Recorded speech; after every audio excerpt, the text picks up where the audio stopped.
are just too short to box with God. Hold one. Andre. Yes! From out of nowhere. Hold two.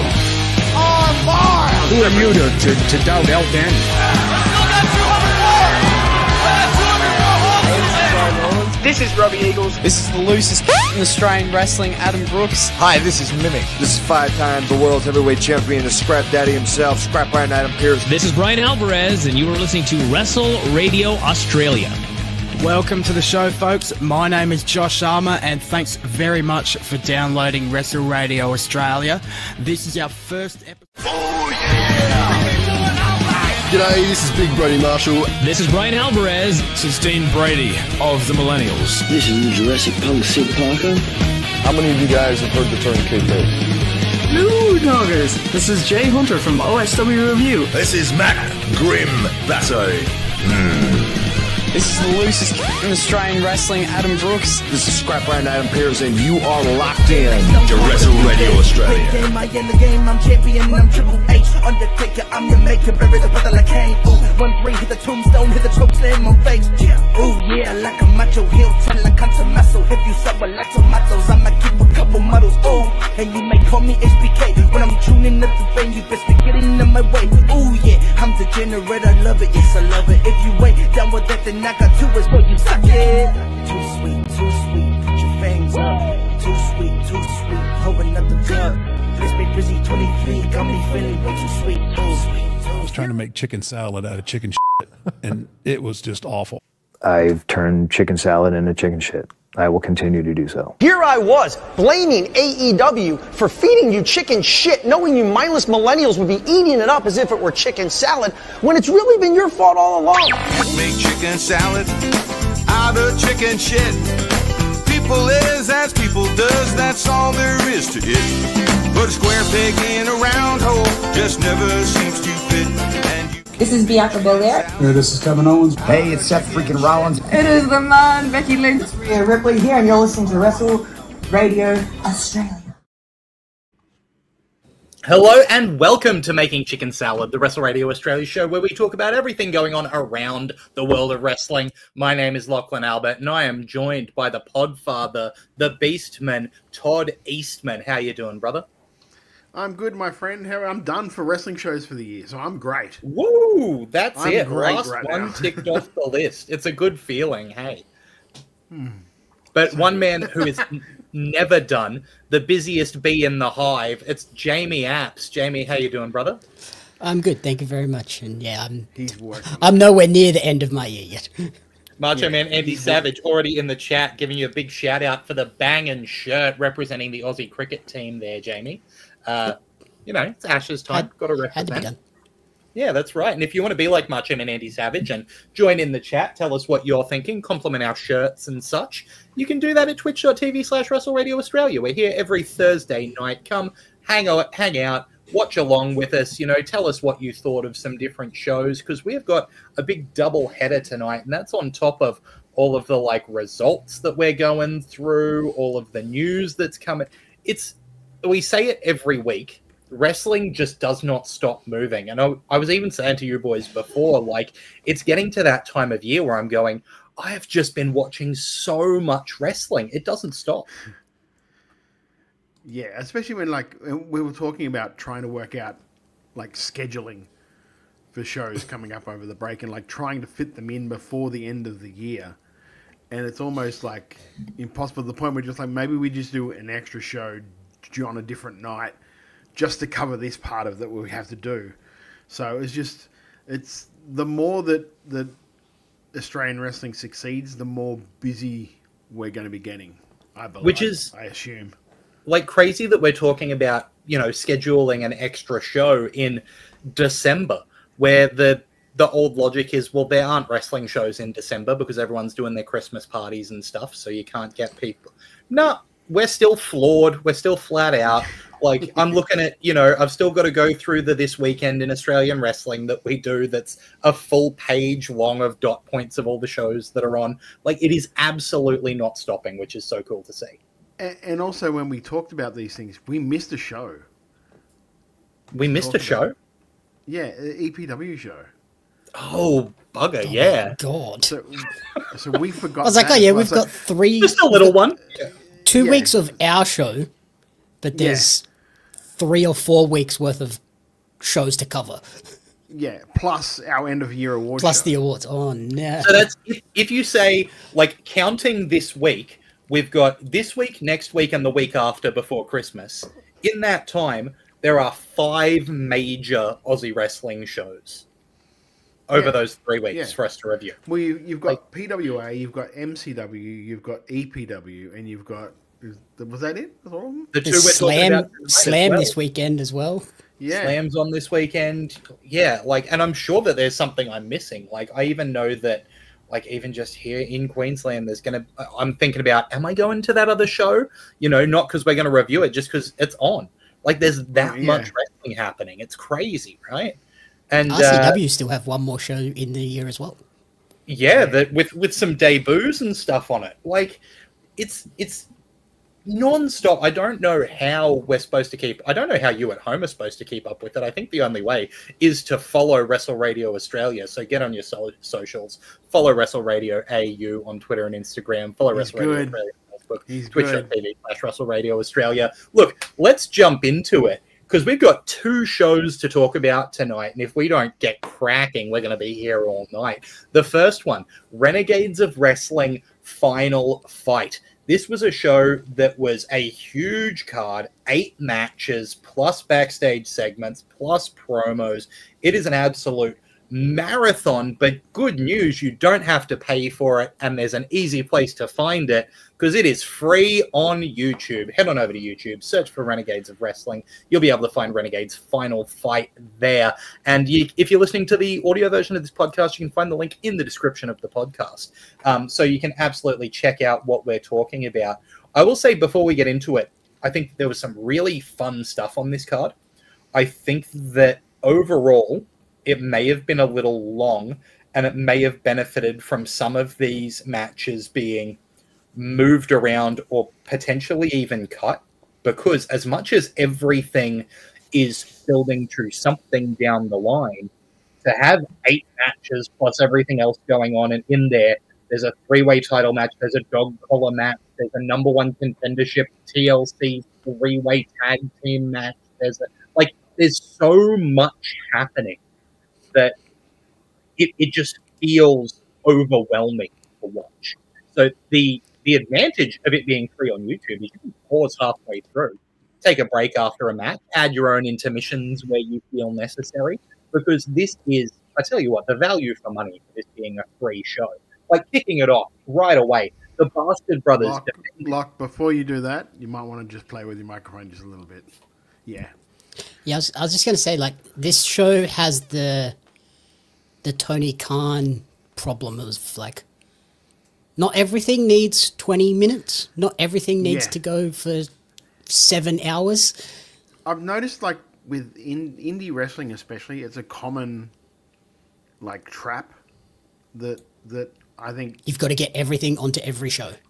Yeah, that bookers sometimes fall for. Like, it's something that I've fought really hard, and I kind of have a hard and fast rule about how much time certain things get. Like, Lachlan will know when he looks at when you look at my run sheet, it's very uniform for the times for the matches, and that's because, like, not everyone needs to go 15 minutes. Like, people need to go.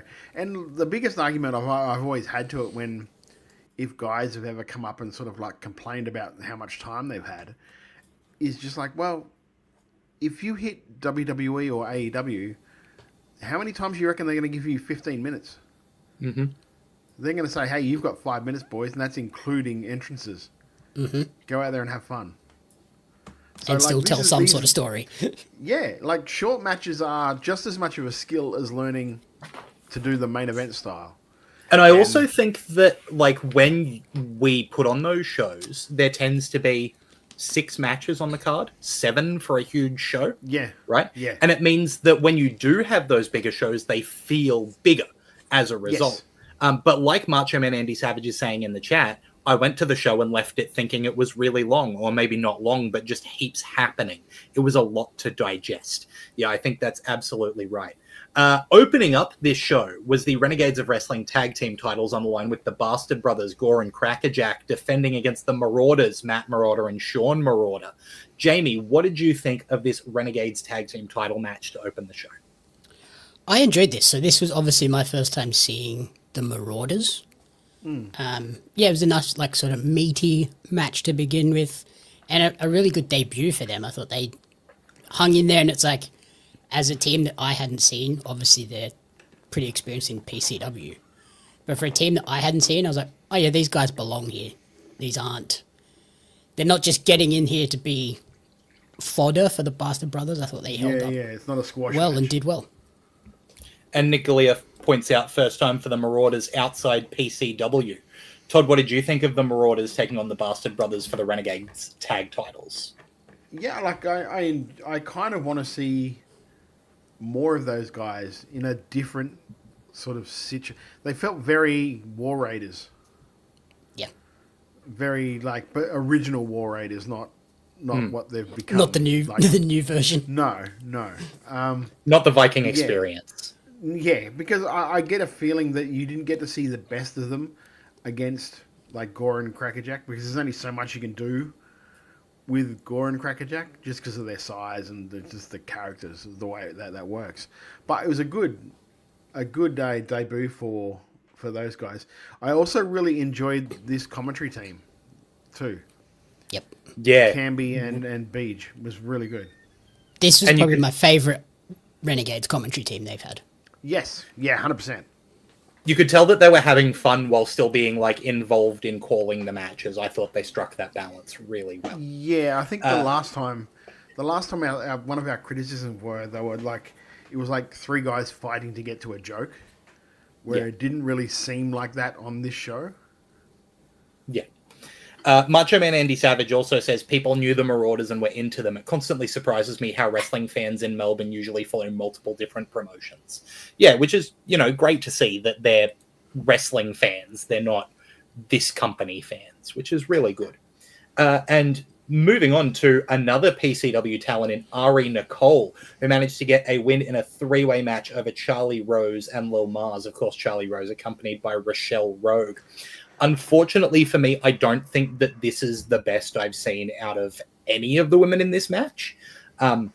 This felt like all of them were there and it just didn't quite click on the night. I don't think that that's a problem with any of them in particular. I think sometimes matches just don't go the way you want, and that's true of the best workers in the world. Like sometimes, whether it's the chemistry, whether it's, the vibe in the building, it could be any number of things. I think that all of the women in this match showed why they are seen in such a positive light.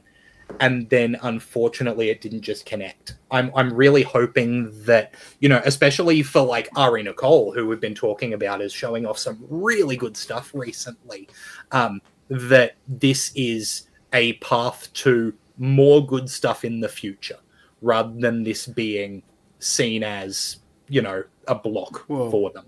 Like Fresh and Mikey obviously think a lot of her because she's been getting kind of a dream run in Renegades over the last time. It was funny because as I was watching this, I went and did a little bit of research, and I messaged Jamie about this because I didn't want to put it into our chat because I didn't want to influence anything that was going on. But Jamie and I tend to talk about these sort of things sometimes. And did you know that the Glow Up have only won one match in Renegades? And I did not know that at all. That's crazy. September was the last time they got a win, and it was a singles win. Which is wild. So neither of them have won a match in that time? No, singles or tag, every one of them they've lost. It was either and they're on nearly every show. And they've been on nearly every show. It comes a time where, and I understand, sometimes people say, wins and losses don't matter. Sometimes it does for a heel. Not so much for a babyface, because babyface, a lot of times when a babyface loses for long enough, the fans will get behind them to get that one big win. Whereas if a heel loses for long enough, they go, well, what threat is he? He never wins. There's a very different psychology when you think of it that way. And cheaty heels. Like, these two are cheating all the time, and they're still losing. And they're cheating, and they're not good at it. It's just like, why am I bothering to... Because it was when she... Because I think it was Charlie took the pin in this too. Yep. And I was just like, wow, they lost again. And that's when I was like, I wonder when was the last time they won? So I just went on like cage match quickly and looked through pretty much the last 2 years of Renegade shows. And I was like, okay, didn't win there, didn't win there, okay, they won that one. Didn't win there, didn't win there. It's just, it blows my mind when that sort of thing happens. Nick's got a different sort of point of view to it. Yeah, Nicolai is saying, I like that they keep planning schemes that blow up in their faces. They're like Dirk Dastardly and Muttley in the Wacky Races. I do like that comparison of like the heels who just keep trying stuff and it always goes wrong. Very like Wile E. Coyote style. Nicolai's other thought... Sorry, go on. Sorry, but when you're trying to build up a babyface, you need credible heels for them to beat. And when you're constantly... They're never winning. There's not much credibility in them because you're like, oh, something's just going to blow up in their face and they'll lose this match. Yeah. So you're not really helping the babyface at the end of the day either. Well, and like I said to you, I think it's like they are very character focused performers and like as well. So like they get over with the character and the performance that they put on. But then like you look at it and go, at some point you're not just someone who loses, you're just a loser. Yeah, exactly. Yeah. Which Nicolai says... not, that's a good act. It's a very good act. And they just need those couple of cheaty wins to get their credibility. The legitimacy. Where you go, cool. Yeah. Doesn't take much. Okay, cool. The burn book does work. Sick. Yeah. Yeah, Nicolai says, I thought this was fine. I think there'd be a better match of Mars and Ari versus the Glow Up instead. I think that probably would be a better match, but I also think that would put something like 4 of your first 6 matches as tag matches in the show, which really throws the balance off if you go tag, singles, tag, singles, tag. Like, that's a lot of tags. See, please try and explain this to me, what he's trying So to Macho Man Andy Savage says, if you're a performer shitty about your match or your booking or whatever, stay in the back at intermission. You're not benefiting anyone by behaving like a sook to fans. Not sure what Andy Savage is referencing here. Yeah, I think you're on your own private little, like, crusade there, mate. See, Andy was at the show, so perhaps there was something that happened, but as people that watch the YouTube, we have no idea. Yeah. No, but it's just like, if, like, it's not about being shitty with your thing. It's like, from a booking perspective, I'm looking at, like, I want some credibility in some of these people that like Ari could take an L and it wouldn't hurt her at all. Because she's like a young up-and-coming babyface. Especially if they've cheated to get it, too. See, 100%. Yes. That's what I mean. And it's not about being shitty, because I'm sure the girls don't care. Sure, like, okay, well, I'm getting booked on every show, and I'm doing spots, and I'm doing promos with Indy Hartwell backstage, and there's like some character stuff going on here. So it's all well and good. I'm just thinking of this from a different perspective. Like, even the last show, they got the win, and then it was taken away from them because Digital Beard showed the ref the photo, and they reversed it. I was like, well, if you hadn't done that, at least they would have had that win last show. Yes. Yeah. And it was a cool a fun little thing for those guys at the show. But, yeah. Yeah, Nicolai is saying he was at the show and he didn't see anything of anyone having the shits, so who knows. But, yeah, I really like Ari Nicole, especially out of this matchup, as like the person that they are pushing forward. And I think that having her getting beaten down by heels might not be the worst thing in the world for her character, right? No. Moving on with the show, Hector Jones managing to defeat DCT in one-on-one action. Jamie, what did you think of DCT and Hector Jones? I like this one. It was like, without sort of weapons, this one felt very like vicious and angry and stuff like that. It was just hard hitting. I love that Hector's like so menacing and then now he has a deadly finisher that is a chokehold as well. And then I loved DCT at the end selling the chokeout when he got up and sort of stumbled around, kind of playing into what happened on the last show with Hector to just kind of affirm that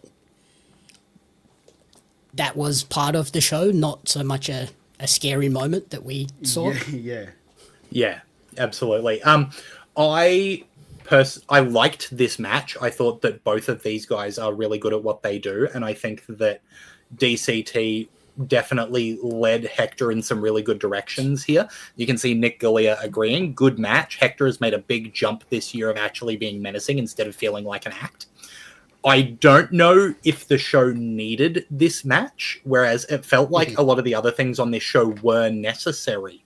This felt like a really good match that was building a little bit for the future, but wouldn't have taken a lot away from the show if it wasn't here.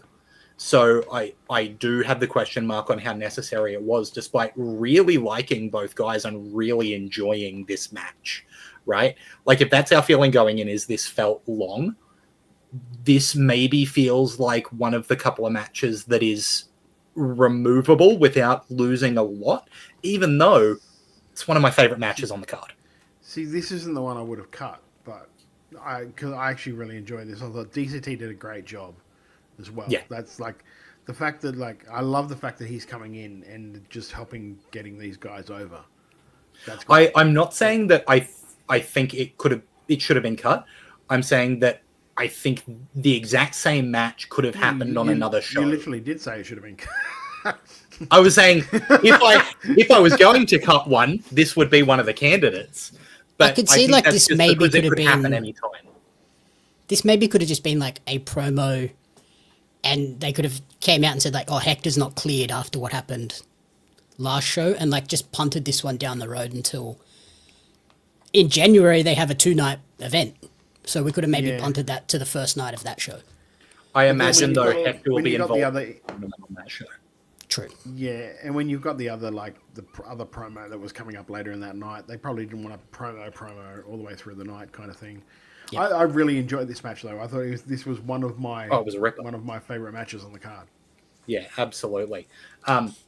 That's just, creating some controversy with that little statement there. But what won't create controversy is to say that the next match was absolutely outrageous. This was the #1 contendership for the Renegades of Wrestling Tag Team titles in a 3-way TLC match. High Life managing to get the win over Rapid Fire and the Ambush. Todd, what did you think of TLC?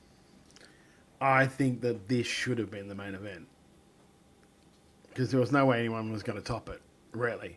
The craziest shit that they did in this thing, the thing that big bump spot, which didn't really work, but thank God, because like watching it, when we saw clips online, it got to the point where I was almost angry, because I'm like, that's really fucking dangerous for those fans, just doing something that close.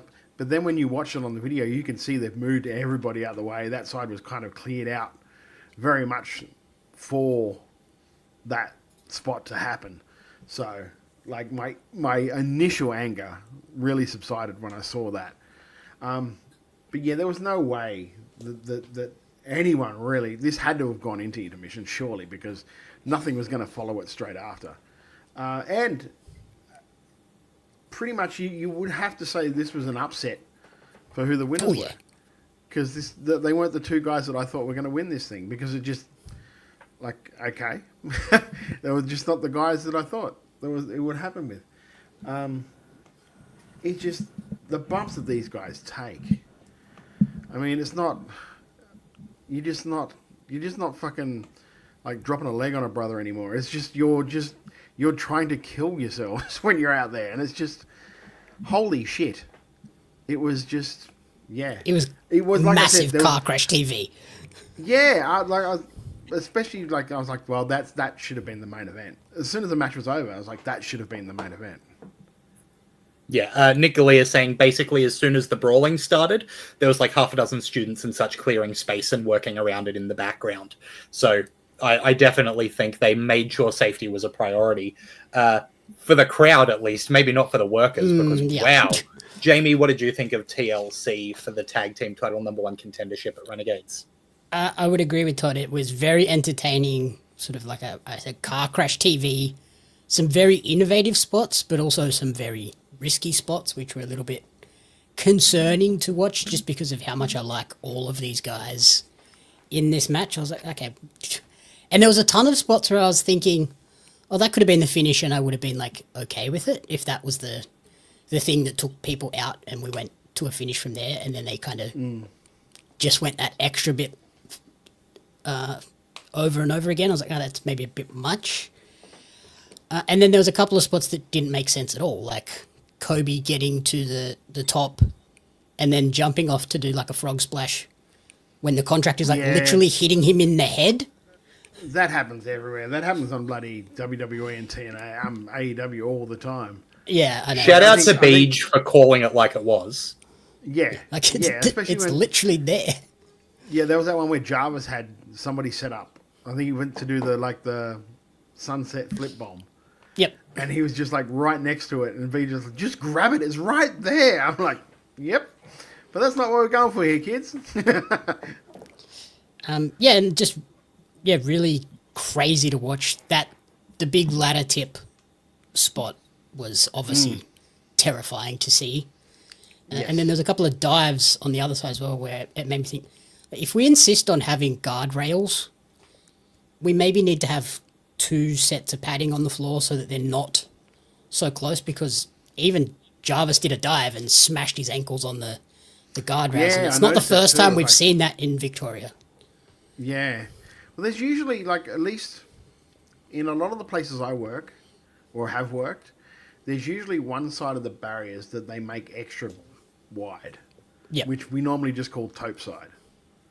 Yep. And it's usually hard cam side too. And it's usually double the width of everywhere else for that specific reason, if you're going to do that sort of stuff. I don't know if they have the room to do that in that building. Yeah. Although they did do it for that spot. Yeah, but they also pushed the entire crowd away from that side. Yeah, exactly. So, But yeah, this was chaos, and I think it was a really interesting choice to have High Life win as well, because it had them over 2 teams that make sense as tag team champions, so it puts that extra bit of oomph behind the win. So I like that a lot. And it's a good way to get them into the title picture as well without sort of having to beat those really credible teams. Yeah, absolutely. No one had to eat a pin, and no one, exactly. And I really like the handshake between Rapid Fire and the Ambush at the end. That was, I think, a really nice touch. Moving on, though, to one with a little more bad blood in it. Matty Romano and the Musketeer going 1-on-1. Todd, what did you think of Romano versus the Musketeer? I think that this is the one that they could have cut. And there's nothing against the 2 guys, but it was like, okay, this is here. It might have been just because, hey, we need to throw something in after intermission, after that thing, after that absolute car crash. We need to throw a match in here. Let's just throw this in there.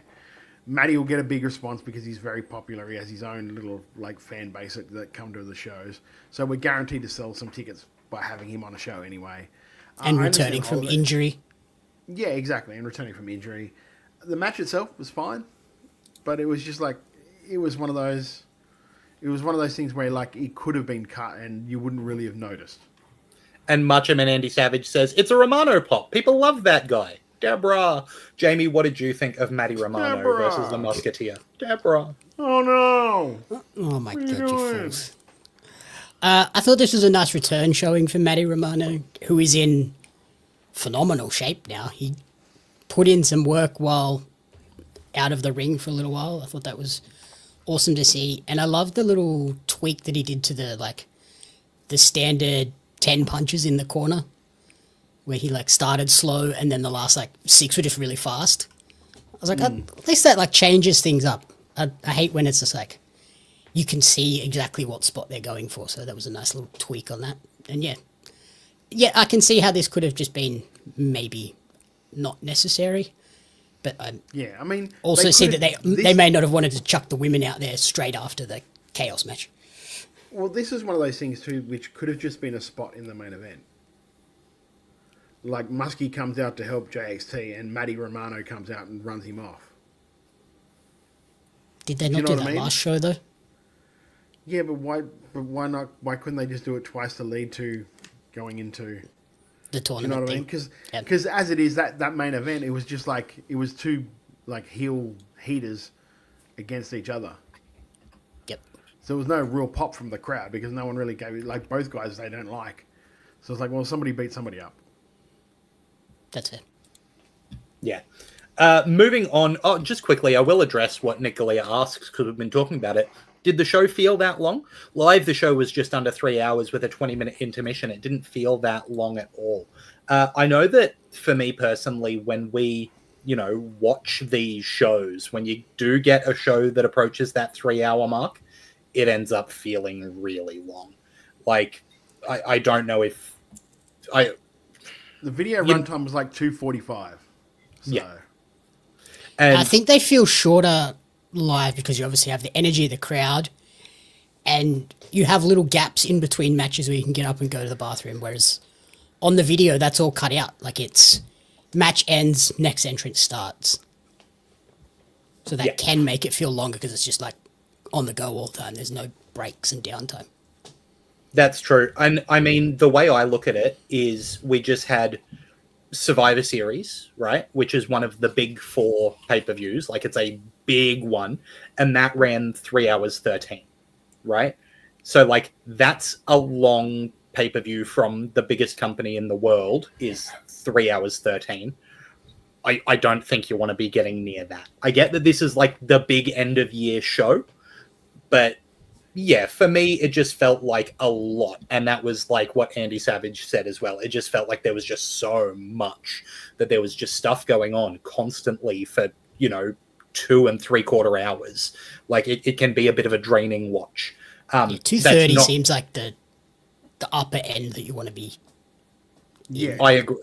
When we watch a 2 hour show, I feel amazing. I love watching a 2 hour show. Right. Next match on this card was a tag match with Starlux, Katie Lux and Tali, managing to get the win over Aisha and Indy Hartwell when Indy walked out on Aisha. Jamie, what did you think of this women's tag match? I like this in terms of the storyline between Indy and Aisha, the sort of whatever you can do, I can do better thing where both of them kind of feel like they deserve the majority of the spotlight. And then Indy, again, avoiding Tali as much as possible as well. Thought that was really fun. I thought it was weird that Katie and Tali had separate entrances. After, like, the last few shows, they've come out together. I was like, what? That's weird. Which makes me think that out. And they did both, like, calling for the title after the match as well. So maybe they're building to, like, a 4-way or multi-person type match in the future. Yeah. Todd, what did you think of this one? I really enjoyed the interplay between, like, all 3 of the girls. It was more like Tali, Aisha, and Indy, but I get the feeling that's because Katie she's just new. She hasn't had the experience, so she didn't really, maybe she didn't feel like comfortable in a spotlight position. Yeah, just launching something out into it. And like I get that and I understand that completely. But I really enjoyed just the interplay between all of them at like certain points of the match.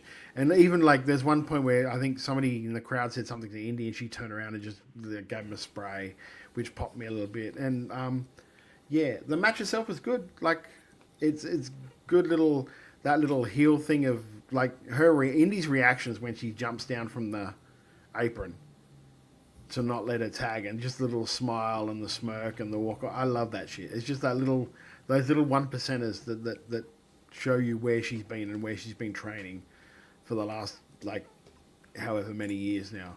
And just to be able to comfortably go up there and get on the mic and go, I'm the champ. I don't have to do that. What are you talking about? I thought you had it in fine. I thought she was fine. I love that sort of stuff. It was well done to lead to more things in the future, I think. Yeah, absolutely agree. And the thing that I want to shine a light on here, coming out of this match, is the overarching story that's developing of the women of Renegades versus Indy Hartwell. Because every woman on the roster was given a reason to have Indy in their sights. She, had a snap at the glow up in a post-show promo. She abandoned Aisha. She's obviously up against Starlocks. Ari Nicole got a win, so she is potentially in range of the type.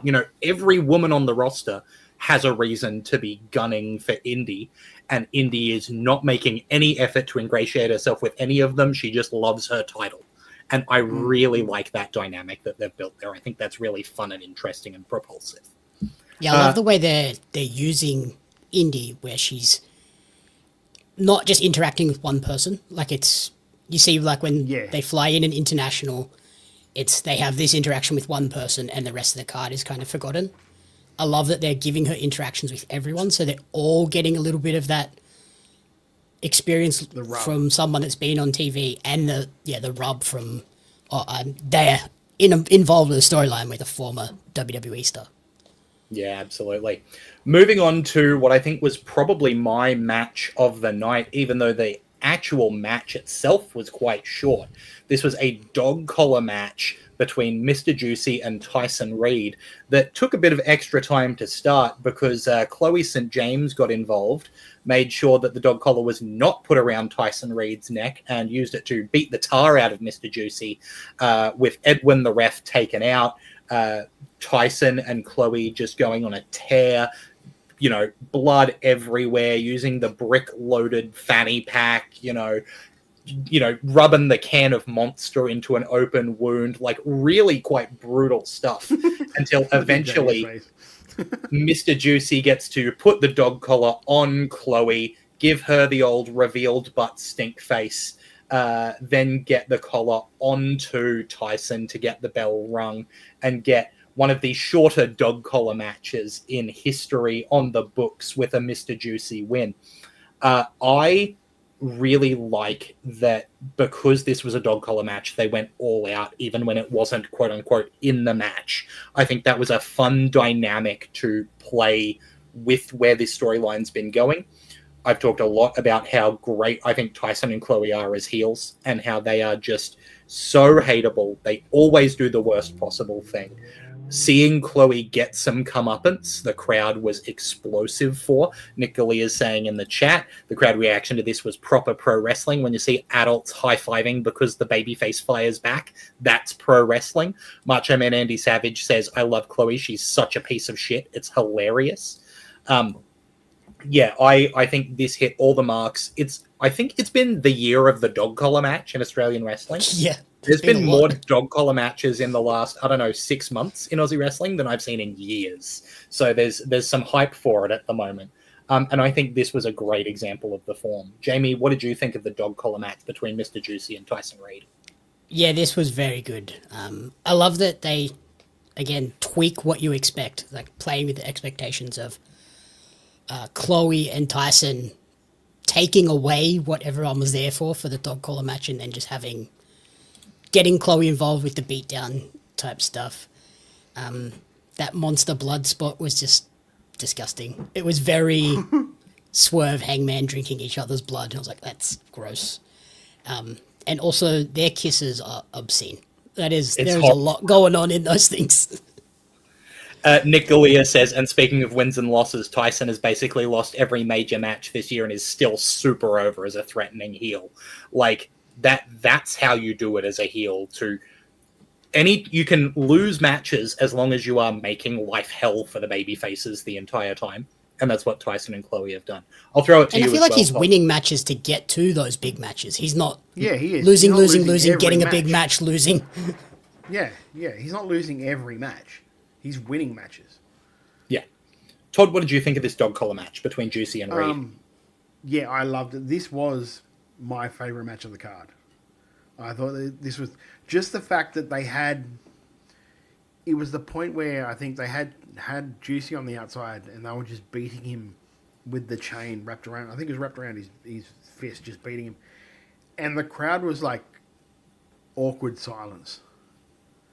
It wasn't like we're bored silence. It was just like, this is uncomfortable silence. This is too much silence. Yeah, which is great. Like, the way they did it was perfect because they knew not to push it too far.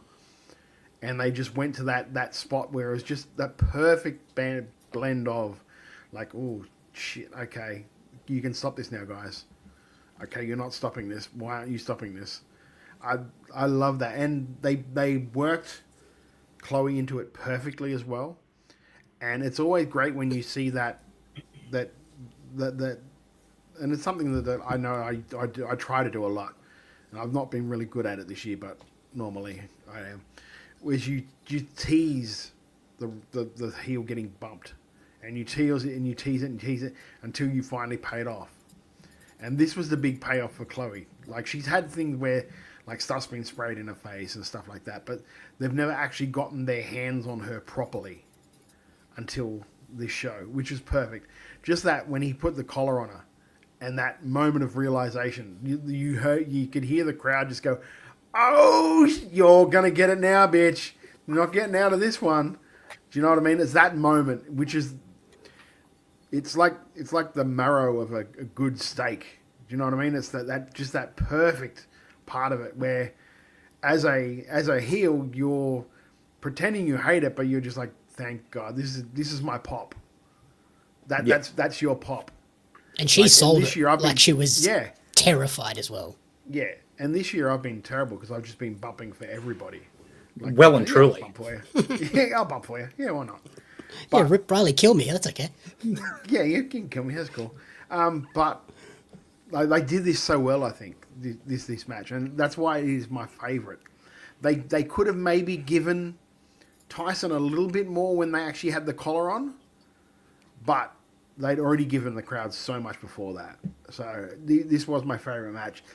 And like, just looking at the results, I was a little bit upset that Juicy won. But then when you watch the match, I'm like, okay, I can get it now. Because it's kind of like what Nick was saying. Like, Tyson's basically lost every major match. It's like, well, he has to win this one. And then when I saw he hadn't, I'm just like, oh, what the fuck are they doing? Yeah. And then you watch it like, okay, I get it now. And it's the blow off to a really major feud, right? Like, this has been building big time for a while. Like, you get the babyface over at the end, but yeah, and I would think if they had a babyface champion, the result might have went a different way. Yep. Yeah. Because then you could have just set Tyson off on the next champion or the babyface champion. Well, they're introducing a new title, and like, yes, Tyson as that champion would be awesome. But then you've got two heel champions. So. Yeah.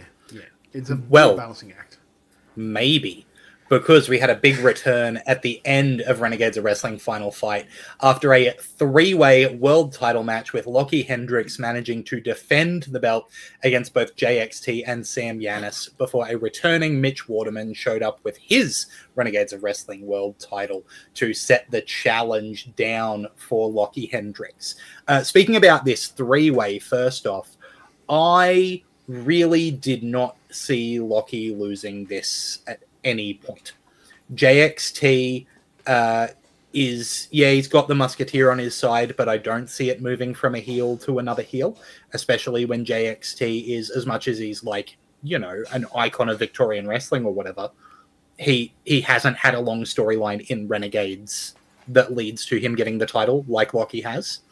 And Sam Yanis, all the love to him because he's great fun, he didn't seem like the guy to end Lockie Hendricks' title reign after a couple of matches, right? No. I especially in a triple threat. Like, if it had been one-on-one, then maybe there's a world where Yanis gets his, you know, his moment and he overcomes, but I just don't see it happening in a triple threat. So this was really Lockie's match to lose, in my opinion. Todd, did you feel similarly? Yeah, look, I think I said in our chat group, like, I looked at this match and it was just like, one of these things is not like the other. Because you've got JXT, been there for years, dyed in the wall, fucking, like, Melbourne wrestling guy. You got Lockie Hendricks, who's been the it guy in different promotions, left, right, and centre. And then you got Sam Yanis, who really just is fresh out of being in a tag team with, what's his name? Matty Romano? Nixon. Levi Nixon. No, Levi. So, like, it just felt... It felt like he was the I'm here guy to eat the pin. Do you know what I mean? When you look at it, even when you looked at the 4-way, you're like, well, Ug's probably not going to get pinned. JXC's not going to get pinned. You look at Sam and you're like, well, that's my Huckleberry right there. Mm-hmm. That's the guy.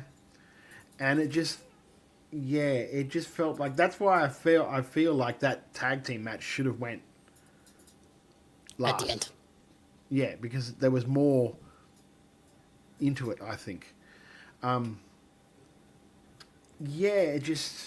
It didn't click for me, and I think that's just because I think the key to having, like, because you've got two heels against a babyface, I think you need a babyface that's more over. Like, if you'd have had Matty Romano in that spot, coming back and winning a battle royal or something at the start of the night, he would have got a massive pop going into that match. And I think that's where it felt like that building was very quiet for that match. I don't know how you guys felt, but it did feel like that building was very quiet all the way through that match. Yeah, the fans felt polite. Yeah. Jamie, did you feel similarly?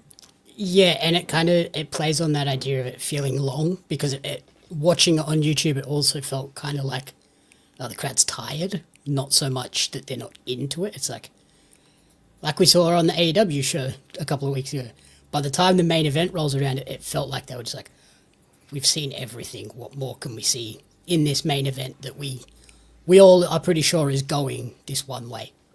Mm. And Nick Galea says, Renegade's biggest selling point is story building. As a punter, I feel like Renegades is the long-form detail story show. MCW is the big moments above all sort of show. And I think that might have been talking about, the dog collar match that we were discussing, which had really built for a long time. But it feeds into this of, like, Lockie has had the long story building to this point. JXT and Giannis just hadn't. So it didn't make sense for either of them to win if this is a story show, right? And then Andy Savage feels like says JXT's story is only just beginning with the JX team.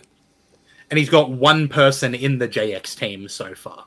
Like, he doesn't win at that point. He wins when he's fully assembled the team, right? Yeah. Then Andy Savage take a JX says team badge.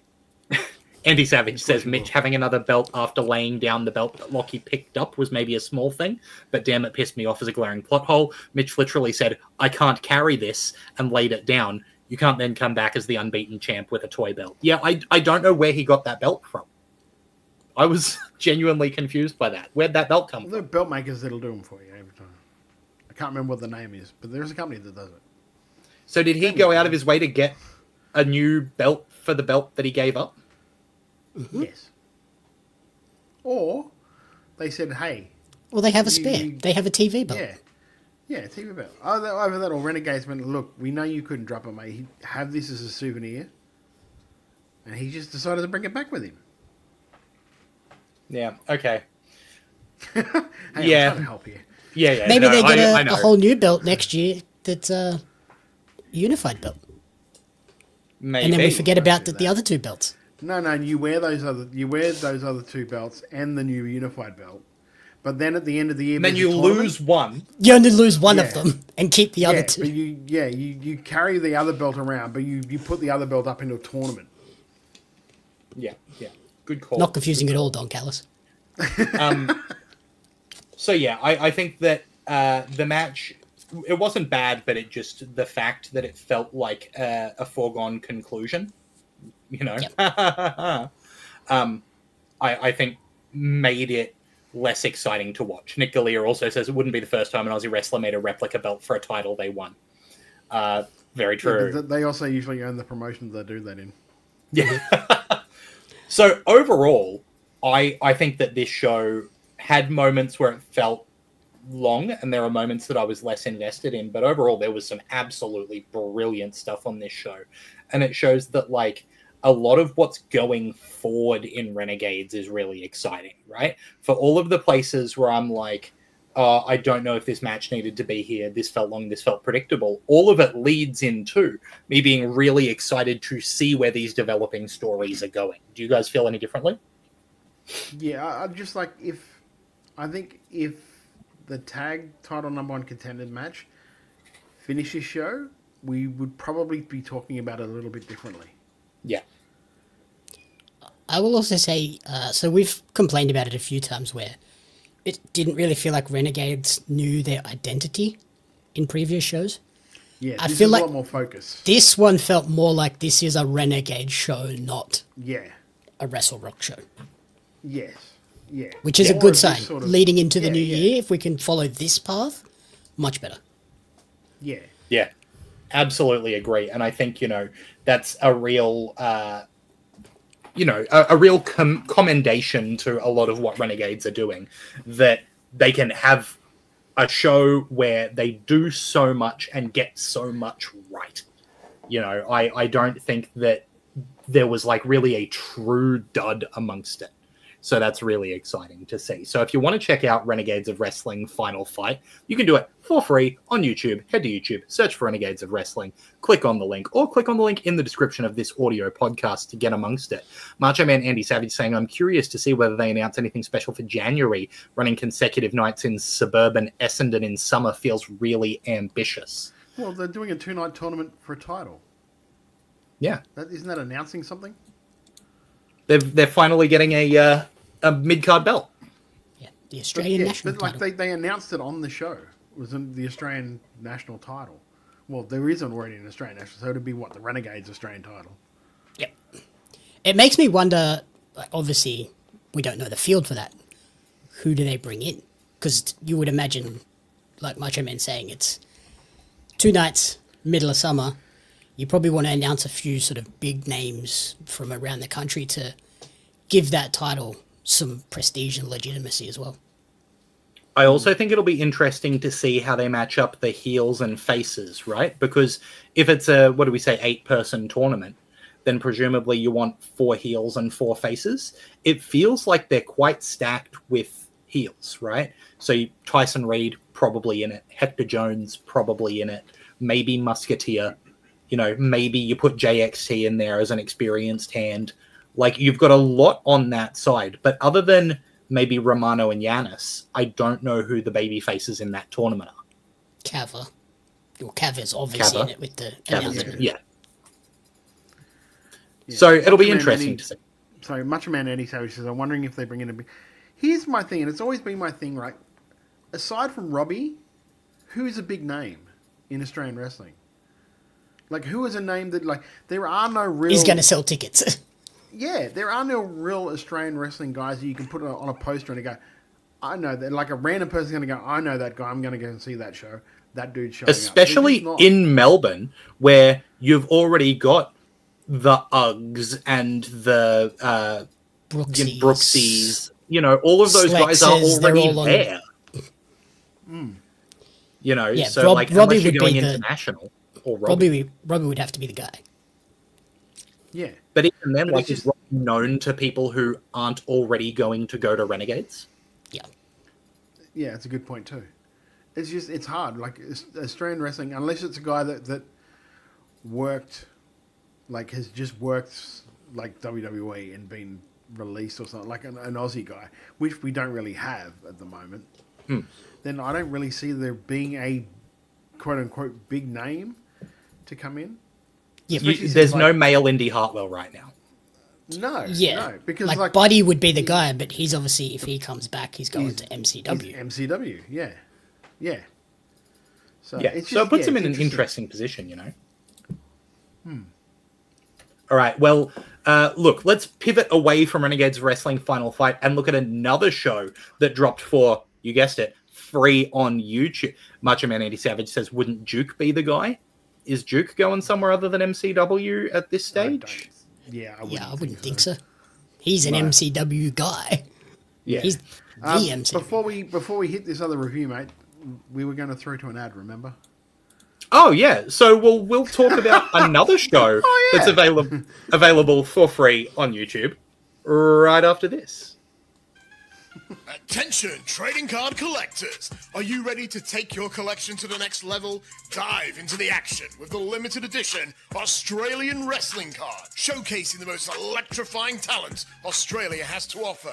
Imagine owning cards featuring legends such as Robbie Eagles, Shazza McKenzie, Shane Hayes, Madison Eagles, and many, many more. But that's not all. You'll also snag cards of the iconic referees, commentators, and announcers, just like me, Lord Andy Coyne, to truly capture the spirit of Australian independent wrestling.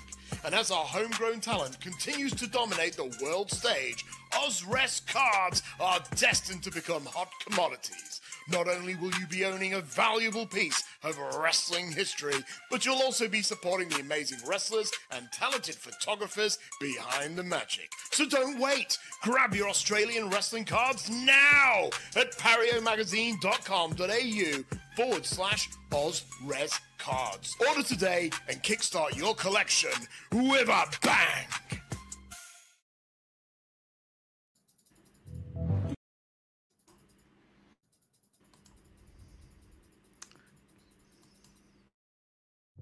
Do you want to be a pro wrestler?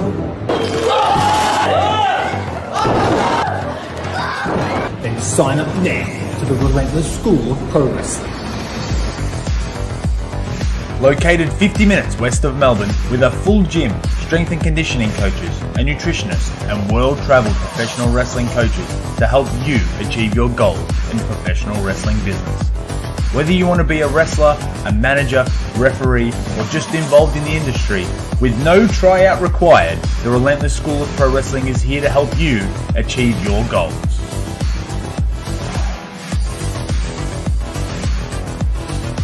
All you have to do to start your journey is sign up now to be relentless.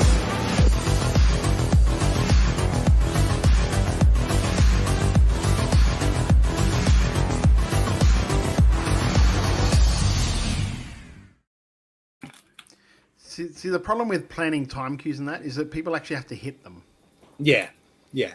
And you plan for someone to people, enter during like an ad break so that you can switch up the display and everything. Then they've got to actually arrive during that period of time. Yeah, hey? like it's the kind of thing where I just want this to happen. Oh my god! You can walk? Oh! Once again, clip of Jeff getting hit with a crutch just plays to the laughs of Todd Eastman. Bloody DJ with a comment saying, local Australian wrestling is full of passionate people who just love the business, and they have to because it's never been a real profitable kind of thing to do in Australia, I would imagine. You're absolutely right, Bloody DJ. You do not have to imagine that at all. It is true. Can tell you for a fact. Yeah, confirmation. Yes. You know, what which I love is I can see him moving the cursor. The cursor in the document. But not actually in our show. It's just great. Thanks, Jeff. Yeah, yeah. Here we go. Here's what I'm going to do. Now I have a chicken shit. He'll be able to see that. That'll pop up. Yeah. Make me buy you a shirt, Jeff. Oh my Lord. Look, it's been a huge week for showing off some of the awesome shows that are going on around Australia at the moment.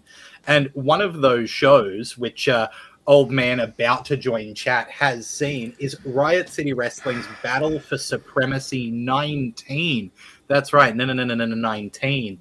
And there have been not just 3 of us, but 4 of us who have seen their show as we get the call set up, because we're joined now by the brain behind WrestleBrania. It's Jeff Setti. Jeff, good to see you, brother.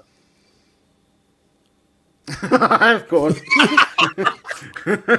Or not. The blank stare of Jeff Setti joining us now. We can see him. He's moving. Oh my god. Oh, this is why we get the big bucks, folks. Right here. Bloody DJ, this is why it's just passionate people, right? This is what you're 100%. seeing here. There's not the big bucks in it. God! You can walk? Oh! Has that woken him up? Oh my god. Has that brought him to life? Evanescence. Look, Just start going, mate, and like he'll be around for the chicken shit. 19, show from Riot City Wrestling that was their big show to end the year, which opened with a 6-man tag match. The Vice Principals, the team of Einar the Strange, Havoc, and Mr. Cliff, with Benjamin Rosenthal, defeating the Gym Teachers, B.O.B., Chasm, and Coach Cornell with Jimmy C. This one was a little bit of fun chaos to kick off the show. Todd, what did you think of the Vice Principals versus the Gym Teachers? Yeah. Can I do Jeff doing this? Oh, is he there? Are you there, Jeff? Yes, I kind of are. We can't. You're breaking in and out, brother. You might want to. You're not moving at all, mate. And you're not moving at all. There we go.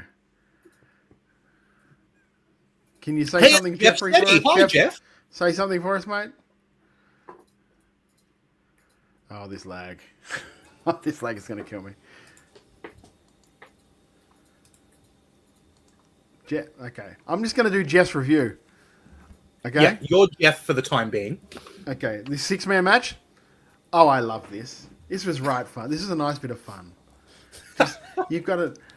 Mr. Cliff is just great. I remember when we had him on WrestleBrania. He was great then. Like, he was great in this match as well. I just figured it's... But can you hear us, Jeff? Are you there, my friend? Oh no. God. No. Jeff's, I need to know who Jeff's ISP is. It's a hamster on a wheel, and the hamster is not doing well at the moment. Oh, man. The hamster is gassed. It's a tin can and a bit of string, I think. Jamie, what did you think of this 6-man?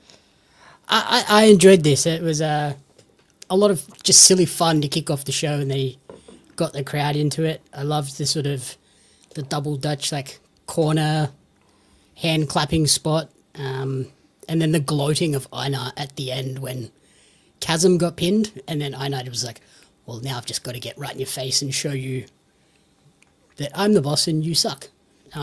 Yeah, really fun opener, a little bit of clunkiness at times, but a good opener to get the crowd into it, and everyone had a fun time. Yeah, absolutely. Jeff, Let's see how this mate. Are you with us? What did you think of the 6-man? Yeah.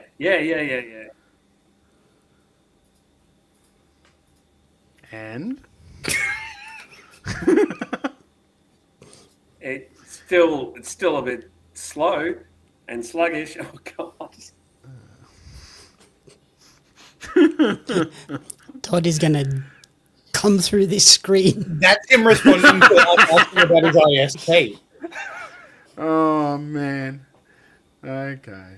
Jeff, I like the little Easter egg of, are they brothers? Is Cliff and Cornell possibly brothers?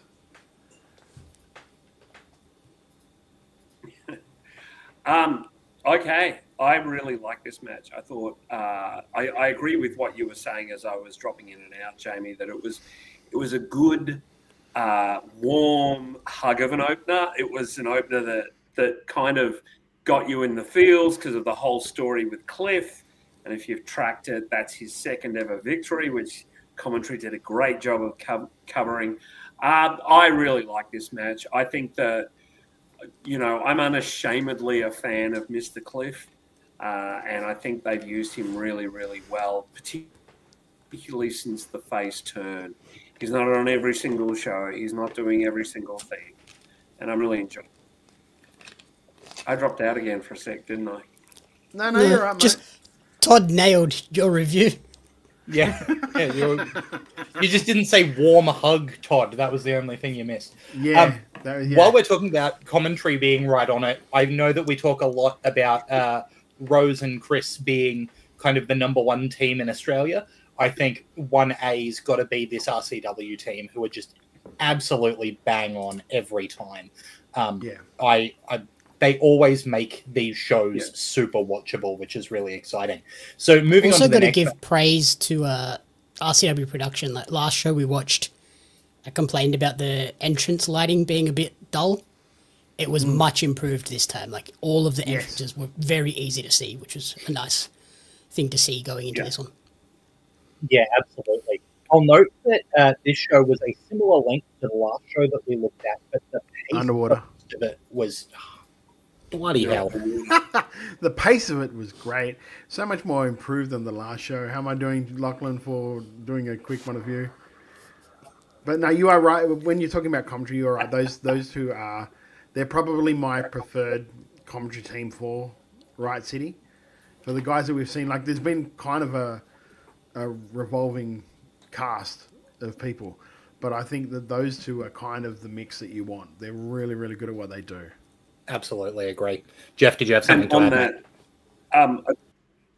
That, on that, a quick shout out to Layla Page, who did a really good job of ring announcing at this show. She did a really, really nice job. You saw some of her charisma, and you saw the way that she's grown into that role. And it was wonderful. Yeah, absolutely. And speaking of growing into their roles, Red Smash 2 has become an absolute fan favorite as he took on Kit in a one-on-one contest here after quite a long build. Todd, what did you think of Red Smash and Kit going one-on-one? Mate, I think this was their coming out party. I think they were so very, very good, both of these guys. Where I think I even messaged a couple of the guys at Riot City and go, these two kids are your future. Like, invest in these guys because they have it. So I'm actually hoping that we get to see more of a series between the two guys because it was so well done. So nothing, like they didn't try and do something that they couldn't do. Everything pulled off really well. I was just like, it was one of those ones where, like, okay, that first match was a bit of fun. I was like, okay, well, this is some fucking wrestling here. Wow. So yeah. I really enjoyed it. It was very much close to being my match of the night. And very well might be by the end of this show, by the end of this review. Big agree. Jamie, what did you think of Red Smash versus Kit? I agree. This was awesome. My one note is, like, please let these two fight every show because I will watch them every single time. And, like, I almost want it to go to the point where it's, like, mask match and Red Smash loses the mask because there was a lot of struggling with that mask, so I think he maybe wants to get rid of it. He looks very young underneath. Okay. So and Jeff is gone. But I loved, like, how well structured this match was in terms of, like, them being mirror images of each other, but also echoing back to their obsession in the Rumble where they just had to keep fighting each other despite just 28 other people. The motivation that Kit used to be a masked character. Yep. And so now he's trying to, like, I sees love that. Himself. So, I love that. And there was just like, there was moments where they'd hit a big spot and they'd both be on the ground selling, but they'd be close enough where they could, like, just punch each other a little bit, and they would. And I thought that's just like those little touches that not everyone does. Yeah, absolutely. And moving on. Sorry, Jeff, go on. Yeah. I'm back for a sec. Hopefully longer. This was excellent. This was such a great match that was completely different to the first one we saw. I liked that they did the first one as almost a comedy match, and then we drove into the, like, now we're getting serious. And I really enjoyed that. And Smash and Kit have so much chemistry together. As I was being booted by StreamYard, I heard you mention that, you know, these guys are the future, and they absolutely are. They certainly are in Australian wrestling. And they're both, give it a few years, these guys are going to be seen pretty much everywhere. Yeah, no question about that. Moving from two quick technical guys to two big beefy guys, Redshaw and Grimm went one-on-one here with Matt Grimbasso not being able to take down the White Rhino. Jeff, what did you think of Redshaw and Grimm going one-on-one? Oh, I thought this was terrific.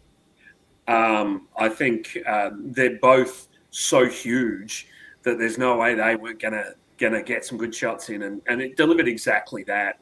Lots of big, powerful moves, and I really liked the finish. I thought the finish was tidy and slightly came out of nowhere, but then they were building towards that move, and I just really enjoyed it. Jamie, what do you think, man?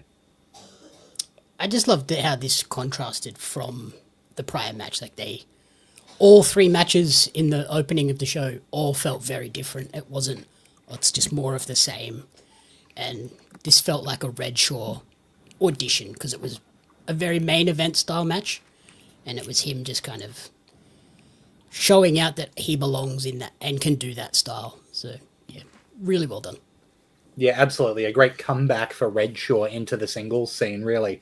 RCW... Also, also, don't let it slip past you that Grimm doesn't lose matches often. No. So, like, that's back-to-back now where he's done the favour for these guys, which means something. Those guys get made after these matches. Yeah, absolutely. And moving on to the RCW Tag Team titles, which changed hands here in a tables match. Party Hard, Banjo Powers and Party Guy Ty getting the first title change of the evening as they defeated Could Be The Move, Snacks and Vinny DiMaria to become tag team champs. Todd, what did you think of this tables match for the tag team titles? I think it was one of those things where if they didn't win this, the crowd would have burnt the building down. Because they'd been building to this for, probably nearly a year, 6 months to a year of like CBTM just constantly finding ways to get around stuff and moving stuff and stuff.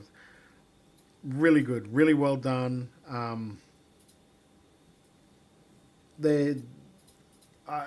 just noticed that like Snacks and Vinny are becoming more and more comfortable in that heel role, which is it just improves their act tenfold every time and makes it so much easier for Party Hard to get the support from the crowd, which they already have. So it just like intensifies that even more.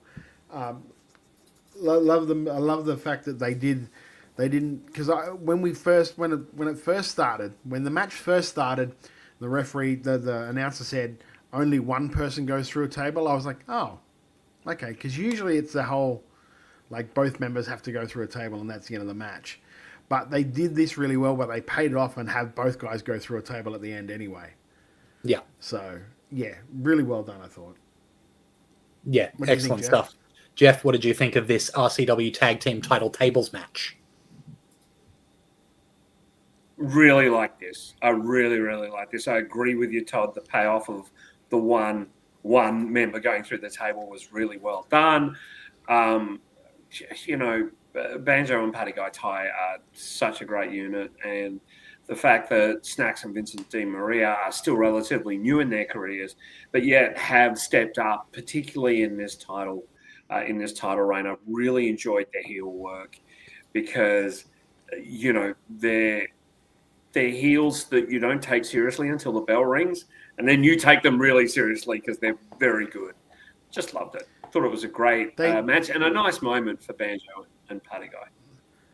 They seem like those a couple of dickheads that you usually see drinking at the footy and talking. Like this, talking too loud to each other in front of you about their lives. You're like, oh, these guys are twats. You know what I mean? That's what. Yeah. That's what it they're the seems guys like at the when footy that are like, I could do better than that guy. Yeah, I hate these young kids. Fuck, this is why I hate kids. You know, that's like, that's what for me, that's what the gimmick is. And that's why it's so easily hateable. Next up in this, we had Nick Armstrong defeating Katie Trey with SWAT 1 and SWAT 2. Katie Trey and the SWATs, of course, had kidnapped Jet, which we still don't know where he is. So hopefully he's okay. Lachlan, mate, what did you think of this one? I hate using Metallica as an entrance theme. That's my first thing. Like, I know that Nick's been doing this kind of stuff forever, but I think you're going to get flagged by YouTube. Just have something that's yours, is my take. Enter Sandman is for the Sandman. Yeah, that's the other thing, right? It's so it's like, Sandman. it's someone else's It's entrance Sandman's. music as well, right? Like, You don't come out to Real American. You don't come out to Enter Sandman. You just don't do it. Yeah, so... It'd be like coming out to John Cena's theme song. You'd be like, yeah. What? Yeah, I'm going to start demanding that they play My Time Is Now anytime I walk out to commentary. I thought that this match was a lot of fun. SWAT have clearly, fallen into those roles. Whoever can make that happen, make it happen. Lachlan walking out to my time is now will be a thing of joy. Please continue. And I'll wrap the whole thing as I do. Obviously, Armstrong and Katie know what they're doing. They've been in these spots before. This was a really good way to give SWAT 1 and SWAT 2 some shine without them having to be, quote-unquote, in the match. And I think having Big Brody Marshall fire Katie Trey at the end of this really gave some potential for some fun shenanigans down the line. It wasn't my favorite match because, again, I think we've seen what these guys can do a fair bit. And, again, we saw what they can do. But I think they used their time to really give SWAT an opportunity to shine and to build some interesting stuff going forward. Jamie, what did you think of Nick Armstrong and Katie Trey one-on-one? Yeah, this was a fun sort of sports entertainment-y match. It was like two guys that really embody their characters and know them like the back of their hand and got the audience like right into this. And then when Brody came out, I was like, dude's in incredible shape. What the hell's going on there? Well, he's on the body biz as well. Yeah, would make a lot of sense because he looks like he's in insane shape. And like Lachlan said, I think this is going to end up being like, oh, all of a sudden there's 3 SWATs, but we don't know who the third one is for some reason. Yeah. Well, I don't know because it very much felt like they wrote all 3 of them off. Like Angus in commentary was just like, well, they're out of the job too. So, and I hope that this is just maybe a break for Katie, and it's not like a full-time, like I'm done kind of thing. Because he is such a good worker. In Adelaide have now dried up officially, mate. But yeah, he's a really good worker. If he is taking a break, then like he deserves a break because he's been working his ass off for the last couple of years now at Riot City, really holding up the mid card of that show. Most every show that we've watched, he's been in there doing the great work that he's been doing. So I'm kind of hoping that maybe it's just a break thing. But if it's not, it's one of those things where like, oh shit, I've got to message him and see how he is, and I just haven't got around to doing it. So, but if it is like he's done for the foreseeable future, mate, you've done a tremendous job in Riot City. From where you've come from to winning the title to running with that, to then losing the title and then working that mid card and bringing up so many of the guys that people are seeing now. You've done so very well, mate. I'm very, very proud of you. And he's someone who, you know, we said this a couple of weeks ago. When his shoulders were pinned to the mat, he could get heat back so quickly. Just great. Just terrific at what he does and a real asset to Australian wrestling. But as Todd said, if you're powdering out for a bit, take care of yourself and hope you come back soon. Yeah, and Macho Man Andy Savage is absolutely right, saying, I love these bits of silliness in RCW. The video before this match was very funny, and it all feels in context at Riot City. Speaking of videos beforehand being funny, I haven't laughed out loud as much as I have at Sigma's pre-match promo in a long time. Sigma has truly grasped this character with both hands, leading into his unsuccessful title defense against Ben Braxton, the new RCW Emerald Crown holder. Jeff, what did you think of Ben Braxton and Sigma for the RCW Emerald Crown? I'm torn by the result because, like, we love Ben Braxton, but boy, Sigma was entertaining. His whole thing, kicking Layla out of the ring, was hilariously funny. He's clearly got the character down, but then the bell rings and he's great in ring as well. Like he's a tall guy and he uses that to his advantage. He's got great reach and the kick looks impressive. I absolutely adored the match as well. Doesn't really surprise that the title changed hands, because obviously RCW are listening to the show and hearing what we think of Braxton. But yeah, this was terrific, and really, really nice. And yeah, so very, very happy with this match. Thought it was a banger. Yeah, Macho Man Andy Savage asks, I was starting to wonder whether Sigma's treatment of Layla was becoming uncomfortable, but it's such a compelling dynamic with Layla getting in the ring now.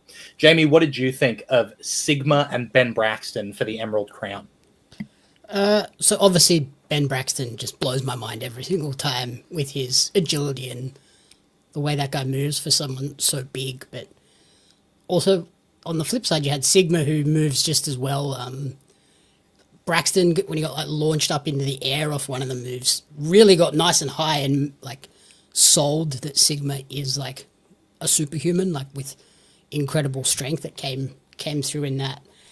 And I just loved all of the interaction between Sigma and Layla has just been so vital to their, like both of them growing as characters, because he comes off as a massive dick and then she comes off as this sort of damsel in distress type thing who can then also hold her own, because the look on her face when he is being a jerk sells it, that it's really mean-spirited. But then she put some extra pepper on that and knew for the ring announcement at the end, and then laughed right in Sigma's face as well. I thought that was awesome, and I love that Sigma's arrogance was his ultimate downfall. Yeah. The thing, like, watching this match during it, like, because we already knew who'd won because we reported on it on our socials. But it was like during this match, I'm like, you know what? I would have rather Sigma had won this and then Red Smash go after him. Oh. Because you've got the superhero kid against the big evil villain. And I think that's just perfect writing. But you can't argue when you're putting someone like Ben Braxton over for a title. No, you just can't. not at all. Because now in your lineage, it's always going to be Ben Braxton has held this title. Whatever Ben does from now on is like, well, Ben Braxton was an Emerald Crown champion as well. Yeah, absolutely. The lineage of this belt is already crazy. Yeah, and Sigma's outfit matched the belt perfectly. I was just like, holy shit, that just looks great. But then Braxton picked it up and it looked great as well. There's something about that green in the Emerald Crown. This was low-key my match of the night, I think. Like, there was so much good stuff here in this show that you could pick any match from this show and say it was your match of the night, and I'd go, yeah, that makes sense. But this was the one for me. Because moving on was, the next match was actually 2 matches, because Matt Hayter managed to defend his RCW Grand title against Dean Brady. But then after a bit of a kerfuffle, Violet Blitz brought out the key to the city. Dean Brady cashed it in, and a longer match with more chaos happened where Dean Brady wound up the RCW Grand Champion. Todd, what did you think of Matt Hayter and Dean Brady for the Grand title? Go to someone else first and then come back to me. Jamie, what did you think of Dean Brady and Matt Hayter for the RCW Grand title? I liked the first one. The second one was too much for me. I hate the WWE chaos, all the shenanigans, the ref bump, the multiple run-ins, the finisher spamming and kickouts, and a replacement. It was Bloodline ref. rules. And then a replacement ref comes in, and that's the reason for the finish. I'm like, okay, it's too much. But the first one, I thought you were going to be glowing on this. That's why I was like, yeah, have someone else get this. I like the first one. The second one, a little bit too far. Well, look, it's the main event. Let's pass it around. Jeff, quickly, what did you think of the Grand title, Matt Hayter, Dean Brady?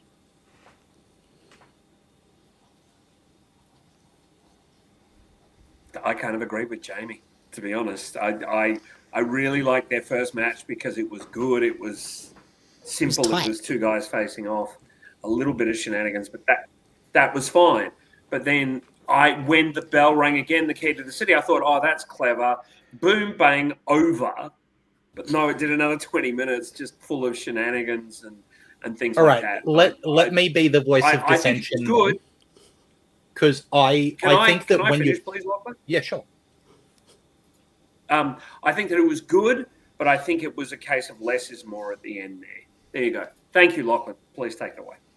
No worries, because I really enjoyed this, and I think that when you've got guys like Dean Brady and Matt Hayter, if you don't have all of the nonsense, then it feels like they have to keep going until you get all of the nonsense, right?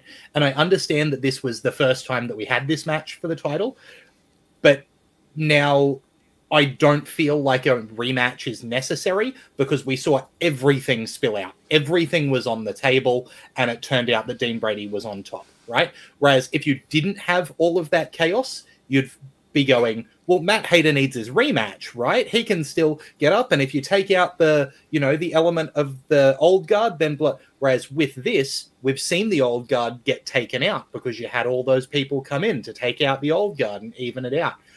This feels like they got the blow off to the title feud, which if they didn't do that, I don't think it would feel complete. Todd? See, I'm the opposite. I feel like he got stitched. Yeah, I completely disagree. Yeah, he got screwed over. I kind of feel like it was if the matches went in different order, like if they'd have went 20 minutes and then like say 5 minutes on top of that, I'd have been perfectly fine with it, kind of, because the stuff with Dean and Matt was excellent. Obviously. It was all the other stuff that you didn't have to add all these other people because they'd already been on the show and all of their stuff was kind of so well done that it was a nice, pretty bow on it. So I didn't need to see them again. Like I didn't need to see Matt come back out and have Redshaw come and cut him off because I saw it already and Redshaw beat him. I didn't need I didn't need all that stuff because I'd already seen that stuff. It just felt like it's a trend, I guess, in a lot of wrestling this year, and hopefully it ends at the end of this year. Next year we don't do this anymore. That everyone wants to do Cody Roman WrestleMania, where everybody shows up in this final match, and there's all these things, and goes back and forth, and then it pairs off to those guys again, and it's just like that first match went for was it 9:40, so like nearly 10 minutes, which was fine, but then it could have went 5 minutes afterwards. But when it dropped past that 5 minutes into 10 minutes in, I'm like, then why didn't they do this first? Why didn't they give Dean like 20 minutes and he couldn't beat Matt? Like Matt still got over him, so he hit him with the key, and then he attacked him post, so he had to weaken him, and then in 5 minutes he could get rid of him. He could finally beat him. Like that's where I thought it was a bit. It was just too. It was too much. I thought. I think to me, there's always going to be a bit of an asterisk next, and it's just that thing of, yeah, look, it was fun. It was kind of that sports entertainment schmaltz, for want of a better word, but it was a shame considering how good they are one-on-one. But I've already seen it like 3 or 4 times this year in different promotions. Yeah. It's a trend. Yeah. I would have been okay if it was only Violet that was involved, because she hadn't been on the show earlier. So if it was just she came out, gave the key, and then the match happened, and she realised, oh, Dean's not going to get it done, then does a little bit to help him, and then they get the win, I would have been okay with that. It was all the extra I would have been okay with fluff. I would have been okay with that, and maybe even Matt coming in, and say the lights go out, the lights come back on, Kree's in the middle of the ring and runs him off. Yeah. And then they go to the back. I mean, I disagree. I think that this is like it was like they almost put everybody from the show in that main event back in the show. Yeah. Macho Man Andy Savage says, I mean, this is what RCW is, right? It's sports entertainment, for better or worse. I can't be too upset with the 1,000 run-ins because I love the opener and the Armstrong-Katie stuff. I fully agree. This is a style, right? But it got to a point where, I'm like, is there a Rumble show next? Yeah, that's what it felt like they were promoting. Yeah. They were setting up their next Rumble. The match itself, the core of it was really, really good, because you're not going to get a bad match with Dean Brady and Hayter, but it was just all the extraneous stuff that I felt exhausted at the end of it. Yeah, the two guys were great, and it was a great match. I just think it was kind of flipped. If they'd have flipped it the other way, I would have found it less egregious. Yeah, because it was just like, you don't wrestle 10 minutes flat out, lose or win and lose, but then go another 22 on top of that. You know what? I like that take. I maybe they should have been flipped. Yeah. Also, I'd be happy. I want an argument. on a positive note as well, I've got to say, like, this was the most definitive face version of Hater I think we've seen in the last few shows. And I think that obviously helped in that opening match where it was Dean was the strong heel, Hater was the big face, really got that over. And Matt Hater has probably some of the nicest gear in the country at the moment. But has great gear. Has so many of them. Further to that, Dean Brady as a heel is just fantastic. He's just really come into his own this year. He's doing phenomenal work. Absolutely loving this run, and I think he's going to be a great champ. I think it's going to be a good time. Well-deserved champ after the year he's had too. Yeah. Oh, phenomenal. Just phenomenal. I tell you, like 2026 is going to be very interesting at Riot City because Chris Basso isn't around. I think you mightn't see Matt around for a while. So Katie's gone. So much room for people to step up into that upper echelon of the card that it's very exciting to see who they pick or who might show up.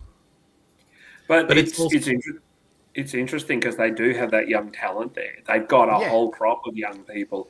I mean, I remember it was a year and a half ago where and you weren't making fun of his name per se, but I remember clearly you pronouncing snacks quite amusingly, Lachlan, and your justification was, well, he spells it in a weird way, so I'm going to say it in a weird way. And now he's quite conceivably a guy who's beginning to knock on the door to move up the card. Well, I remember when he first debuted, it was like Snacks was just like when you asked your mum for Hook, and they said, no, we have Hook and Home. Yeah. Yeah, 100%. But yeah, I think that the amount of stuff going on in this main event and the fact that production was on point shows that there is a lot in the future of RCW. And there's so much, even if, we're arguing about the order that things went in, I think overall the quality of performance in this main event was excellent. I think the pre-match package was fantastic. Whoever did that voiceover's got big things in their future.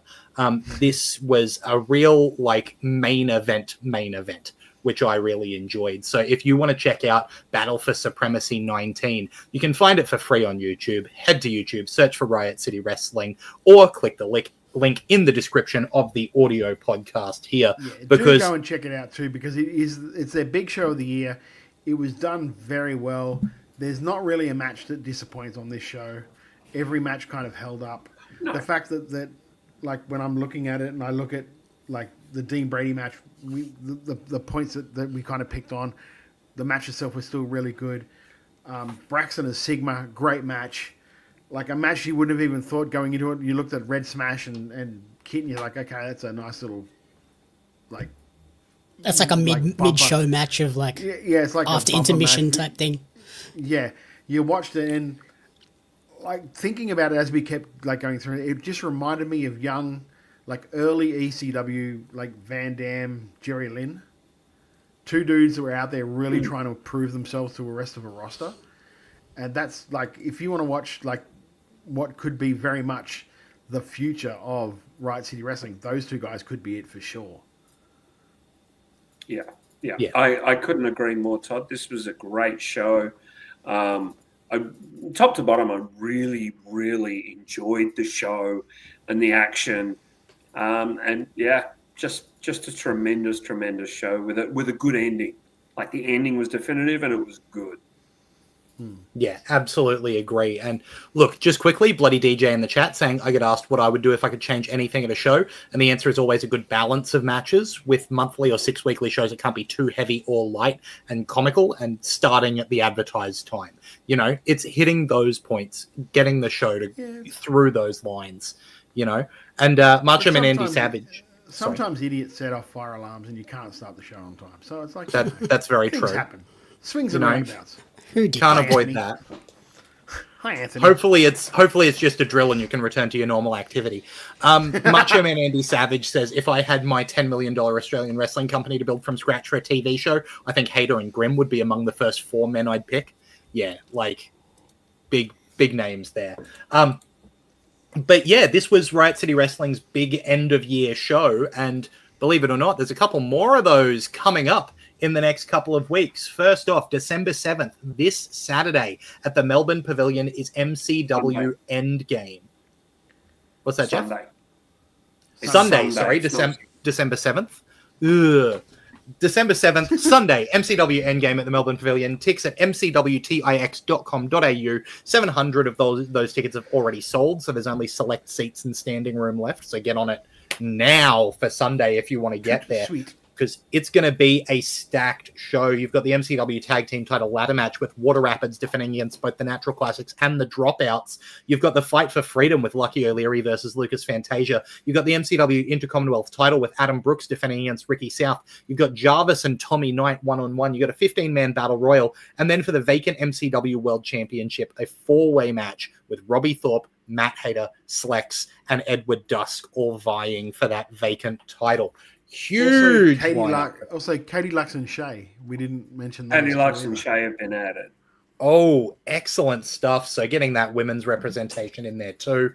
Get along to Endgame if you're in Melbourne, mcwtix.com.au for those last tickets. And then over in Perth, Reawakening 24 is on December 13th for EPW. That's at Willerton Stadium. Tickets are on sale now. You look at this lineup. You've got the EPW Championship on the line with James Hartness defending against Marcus Pitt in a steel cage. You've got Damian Slater versus Lucas Fantasia for the EPW Invitational Tournament semifinal. In the other semi-final, you've got Mikey Broderick versus Solomon Blackwell, and then the winners of those matches will go on to the EPW Invitational Final the same night. You got the EPW Coastal title on the line with Rogan Kargas defending against Dustin Connors. You got a tag team match with Simply the Best, Adonis Matthews and Matty Riggs, taking on the reuniting 2.5 wrestlers, Dan Moore and Jesse Lambert, and an EPW tag team title gauntlet match where the purveyors of Work Rate, Chris J. Lazarus and Elijah Henry, are going to defend their title against who? Who knows? We'll find out. And guess what? There's another huge end-of-year show that's only 1 week away coming up, or less than 1 week away. It's on tomorrow night. Yeah. Is that right? Is PWA Kick-Ons? Black Label Kick-Ons 25. You've got a Soul of PWA Championship match with Jack J. Bonza versus the Tuckman. You've got an elimination tag team match with Team Big Fudge taking on North Shore Wrestling. That one's huge because you've got Shay Cassidy and Jess Troy along with Big Fudge on that one, and another member. There's a Ricky South Invitational. There's Xander Sullivan versus PPK. There's a trios table match with, who's that? The Poms and Aaron Jake taking on MK Plus Ultra. There's also the Velocities versus the Coastborn Killers, and there's Scott Green versus Robbie Eagles one-on-one. That's tomorrow night, Friday, December 5th, as we're recording at the Factory Theatre in Marrickville. It's going to be live and free on YouTube, so get your tickets to that now. Jeff? Exactly what I was about to say. You can watch that one on YouTube tomorrow night. It's going to be a fantastic show. Look at that lineup. It's scintillating. Yeah. Somebody really wants me to mention a big congratulations to Erica Reed, who has gone over to do a training camp with WWE's Bailey. And we've got the photo for that up on the screen now that you can see. That is a massive women's training camp. So big shout out to Erica, who I'm sure is going to learn a ton over there. And unfortunately, that means she's going to miss out on a huge weekend of Australian wrestling. There aren't small weekends for Australian wrestling anymore. Check out what's lined up for this weekend, right? And a special thanks to Michael Lee at the Australian Wrestling Community Facebook page for not only being a great ring announcer, but a great supplier of what's coming up in the week of wrestling. In the ACT, you've got Slam Pro Wrestling League at the UC Refectory on Saturday, December 6th. In New South Wales, as we mentioned, PWA's Black Label Kick-Ons is on Friday, December 5th, tomorrow night. Then on Saturday, December 6th in New South Wales is Newcastle Pro Wrestling Shattered 9 and All-Star Wrestling Australia's Christmas Carnage 3 and Penrith Collecticon on Saturday, December 6th and Sunday, December 7th, respectively. Up here in Queensland, Pro Wrestling Powers Friday Night Danger and Lockdown 2 on Friday, December 5th and Saturday, December 6th. In South Australia, Adelaide Championship Wrestling has Eminence on Saturday, December 6th. In WA, Dude Where's My Ring? The Great George's Christmas Carol. That's a great theme for a show on Friday, December 5th. And then in Victoria, stacked lineup. On Friday, December 5th, you've got two options: Battle Championship Wrestling's BCW 67 or Mayhem Pro's December to Remember. Meanwhile, on Saturday, the 6th of December, there are two shows: Adrenaline Pro Wrestling's Never in Your Wildest Dreams and PCW's PCW Christmas. Meanwhile, Sunday, December 7th, as we've talked about before, has MCW Endgame with a huge show there. It is a stacked weekend in Aussie wrestling, and mentioning Aussie wrestling keeps getting bigger. We've got the World Series Wrestling Rise Against Tour coming over in May. So if you're in Adelaide, they'll be at the Adelaide Entertainment Centre on Friday the 15th of May. If you're in Melbourne, they'll be in the Melbourne Pavilion on Saturday the 16th and Sunday the 17th of May. And if you're in New South Wales, Panthers Penrith is going to be hosting the World Series Wrestling Rise Against Tour on Monday the 18th of May. Tickets on sale at worldserieswrestling.com.au. So far, talent announced for that: Bishop Dyer, Good Brothers, Nick Nemeth, Shotzi, Matt Cardona, Killer Cross, Scarlett Bordeaux, Priscilla Kelly, Matt Riddle, Man Like Doris, Myla Grace. It is a stacked lineup, and Macho Man Andy Savage notes my Excaliburing of that one. Thank you very much, Macho Man. Look, it's always huge, too, isn't it? So, but before you move on from that, those tickets for World Series Wrestling are rapidly flying out the door. Melbourne is 91 is 92% sold. Adelaide is 90% sold. Sydney is 98% sold. Jeez. So, I mean, you want to get Sydney sells out every single time, well ahead of time. So those tickets are almost as in demand as WrestleBrania tickets. WrestleBrania tickets? We'll talk about that later. Oh, well, don't know why you mentioned it now then. That's all right. Look, we have so much to talk about. Clearly, we're talking about WrestleBrania later, but we're also talking about what's gone in WWE, AEW. You know, there's results from Ring of Honor. There's predictions that we got to look at. There's, signings that we're talking about. We've got, goings on in tag leagues in Japan. There's so much to talk about around the world of wrestling. So we're going to discuss it all right after this. Yes, and right after this, we're going to the ad break. Jamie caught up with Matt Hayter for his, was it the Pario? So yeah, Matt will be in the January issue of Pario magazine, but I spoke to him this week, and we obviously, leading into MCW, had to speak about his thoughts on the world title match. Yeah, so we got that and some MCW Endgame promos, and we'll be back right after this. And then, like I mentioned in the intro, you're about to battle for the MCW World Heavyweight Championship against people like Slex, Robbie Thorpe, and a previous Pario guest, Edward Dusk. How are you feeling heading into that match, and what would capturing that title mean for you? Arguably, MCW is the premier company within Australia. It's definitely one of the most known. Anywhere I travel, everyone asks about it. So the fact that I'm in the main event of the biggest show of the year, quite frankly, is no surprise. I deserve to be there. I would say Dusk really doesn't, just because, everyone loves him online. I get it. It's cool and all that. But, he doesn't really belong in the ring with, we've got Rob, Slex, and me. So it's one of those things where it's like, someone's out of place here, and it's not hard to pick who it is. Wrestling Slex, that's cool. Once upon a time, he was the glue that held Melbourne wrestling together. But the key word there is once upon a time, what has he done lately? It's great that he's counting his macros and, tuning in for every rep. But in ring, what have you done lately, Slex? And then there's Robbie, the handpicked golden boy, who I see a lot of my younger self in, even though he's way more responsible and, way more put together than me back then. But they're very different personalities. Yeah. Rob is an interesting one where I think one day this whole Australian wrestling scene could quite easily revolve around him. But that's not the time right now. So.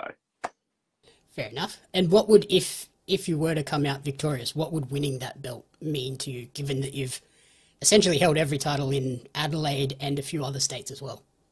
I mean, it's not an if, it's when. The conclusion is already written on the walls. I'm coming in to Sunday just to pick up the championship. You know what I mean? it's not a lack of confidence. It's not a lack of preparation or anything like that. I understand what it's like to be a champion, and only one other person in the match does, and that's Slex. So, I'm going to win as per usual. I'm going to save everyone from the absolute torture that they might have to sit through if Dusk pulled a quick one. You know, if he pulled out a fluke like he did with Rocky. But, yeah.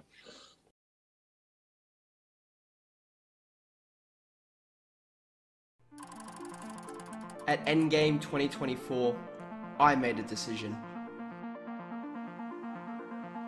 A decision to kick Robbie Thorpe in the head, turning my back on the Icons, and becoming who I was always meant to be, the greatest.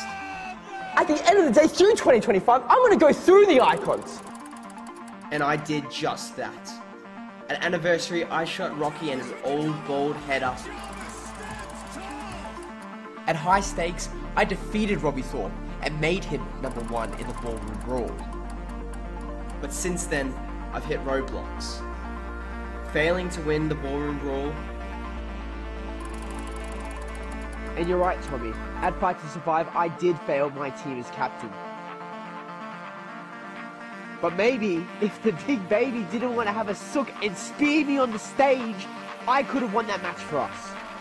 Now at Endgame, you can spear me as much as you like, Tommy, but I'm going to keep getting up and keep fighting, because if I want to be NCW World Heavyweight Champion, I need to beat the heavyweights, and I need to prove why I'm the greatest.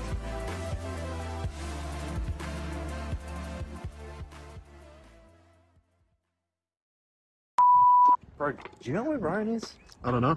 We were meant to be here like 20 minutes ago. I don't know, man. Bro, Ryan! What are you doing, bro? I'm trying to springboard. What do you mean? I mean, what? You're trying to springboard? Yeah. Dude, get down. What are you talking about? I'm trying to get over my fear of heights. Ryan Rapid has a fear of heights? What are you talking about, bro? Get down. We got a ladder match. I'm an enigma, Mitchell. Now watch and learn. Ryan, get down. Get down.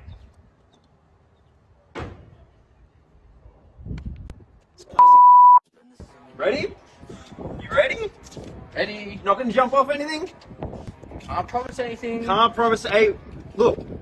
7th of December, MCW Endgame. You can jump off as much stuff as you like, as long as the end of the night we walk play with these bad boys. You're absolutely right, brother. Yeah. You're absolutely right. But in talking about the titles, in talking about the match, you got to talk about the people.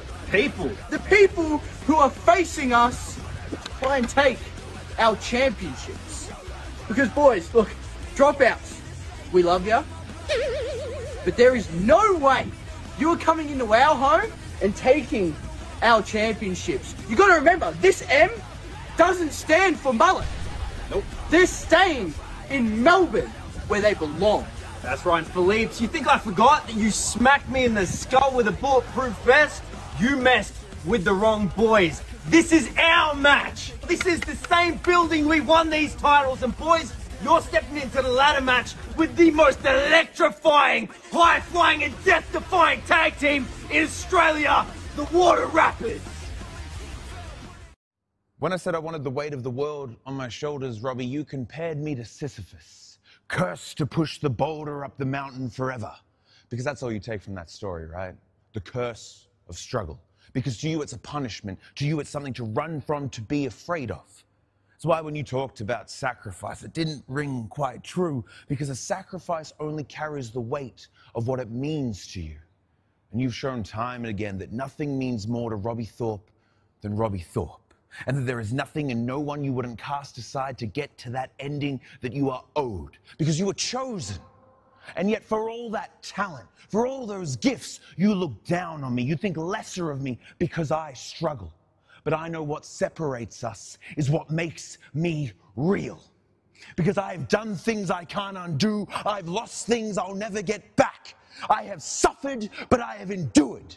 Because I know that in all of my struggles is where I find purpose. I know what I'm willing to struggle for. But when that boulder rolls down in front of you, you're going to look at it and not know what to do. But I will do what I have done time and time again, and that is push it back up. Because I know that I am ready for the struggle. I am ready for it all. I am ready for the weight of the world. In 2025, the landscape in MCW has been ever-changing.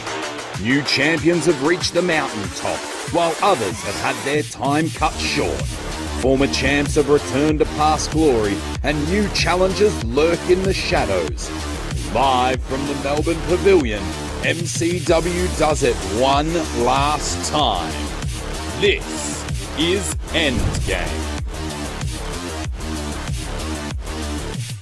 15 of the country's top competitors and prospects duke it out in an over-the-top battle royal for an opportunity at greatness. Lucas Fantasia showed he's sick of being personal assistant, joining Team Jarvis at Fight to Survive. But O'Leary is demanding one more match. Either Fantasia wins his freedom or will serve Lucky forever.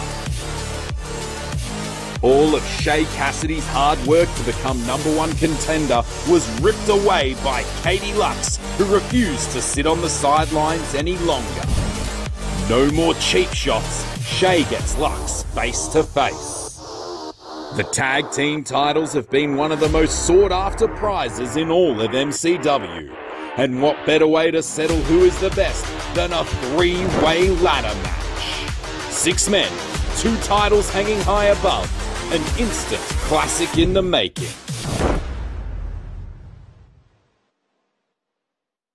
Hey everybody, it's Radar Superstar Adam Copeland. I got a bunch of handles. Anyway, call me what you want, but you're listening to WRA, Wrestle Radio Australia. Welcome back to Making Chicken Salad, the Wrestle Radio Australia show, where we talk about everything going on around the world of wrestling. Let's look at WWE, where War Games happened at Survivor Series. We made some predictions. Let's run through the results. Opening up the show was a women's War Game Look at fucking match. Jamie already. Look at him. The smug. I didn't even do that good. I just know you did terribly. Yeah, that's the important thing. The women's War Game match had the faces AJ Lee, Alexa Bliss, Charlotte Flair, Io Sky, and Rhea Ripley defeat the team of Becky Lynch, Lash Legend, Nia Jax, and the Kabuki Warriors, Asuka and Kairi Sane. This one we all picked. The thing was that as a little bit of an extra twist, we all decided to say who would be pinned. Jeff and Jamie both said Kairi Sane would be pinned. I and Todd said Lash Legend would be pinned. No, Becky Lynch tapped out. So there's that.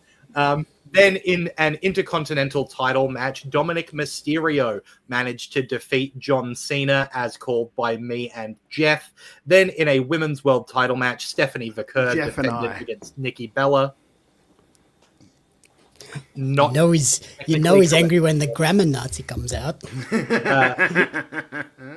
No, you're actually right, Todd. I'm wrong. Sorry. Women's World title match, we all predicted that Stephanie Vaquer would beat Nikki Bella, and she did. And then in the men's War Game match, Brock Lesnar, Drew McIntyre, and The Vision, Bron Breakker, Bronson Reed, and Logan Paul defeated CM Punk, Cody Rhodes, Roman Reigns, and the Usos, Jay and Jimmy, with the help of a mysterious hoodied attacker. And everyone has their theories as to who that is. But that was predicted by Jamie, Jeff, and myself, which means that... tied for the win, Jeff and I, who got all 4 picks correct. Jamie got 3 correct, and Todd got less than that. But that's okay. Look, because I went for what natural smart booking would pick. So of course I was never going to get it right. We literally marked you down as contrarian because that's what you said. Yeah, I know. Yeah. I literally said overall, do we have any thoughts on Survivor Series War Games, Jeff? It was a fun show. It was fun. I liked that, and I liked from the storyline perspective, the Liv return. Liv doing the same crazy face as Cena when she's hugging him, but so much better. and it's good to see her back. It was a silly, fun show. Let's never talk of Nikki Bella against Stephanie Vaquer again, shall we? But aside from that, it was good. It was good. Yeah, Todd, any overall thoughts from you? Yeah, Stephanie couldn't push that boulder up the hill, to quote Mr. Dusk. That boulder could not move up that hill. Is it Austin Theory? Is he the masked attacker? 100%. Yeah. Yeah. Either that or it's someone on NXT with what they teased today or yesterday. It's because like Theory's like a low-key Heyman guy for a while. Yeah. Yeah, it'll be Theory. So, yeah. They're doing a good job of like dropping teasers to try and throw everyone off though. Yes. Like with the Ricky Starks promo where they had the top of the cage showing on the TV in the background and things like that. Yeah, just enough. Meanwhile, over in AEW, Fightful Select reports, quote, AEW sources tell us that Lena Cross is believed to have signed with the company. The report further stated that Lena Cross has either already signed with All Elite Wrestling or is expected to do so very soon. It was also noted that Cross is in the process of relocating to Florida. Now, we would, of course, be thrilled for Lena Cross here. Obviously, getting signed to one of the big international companies is great. I think, correct me if I'm wrong, Jamie, the hope is that she just actually gets used, right? Yeah, that is my hope, that they at least have some plans to showcase her. It's not just come in, have one match, and then disappear for 6 months till we figure out where we're going to put you next.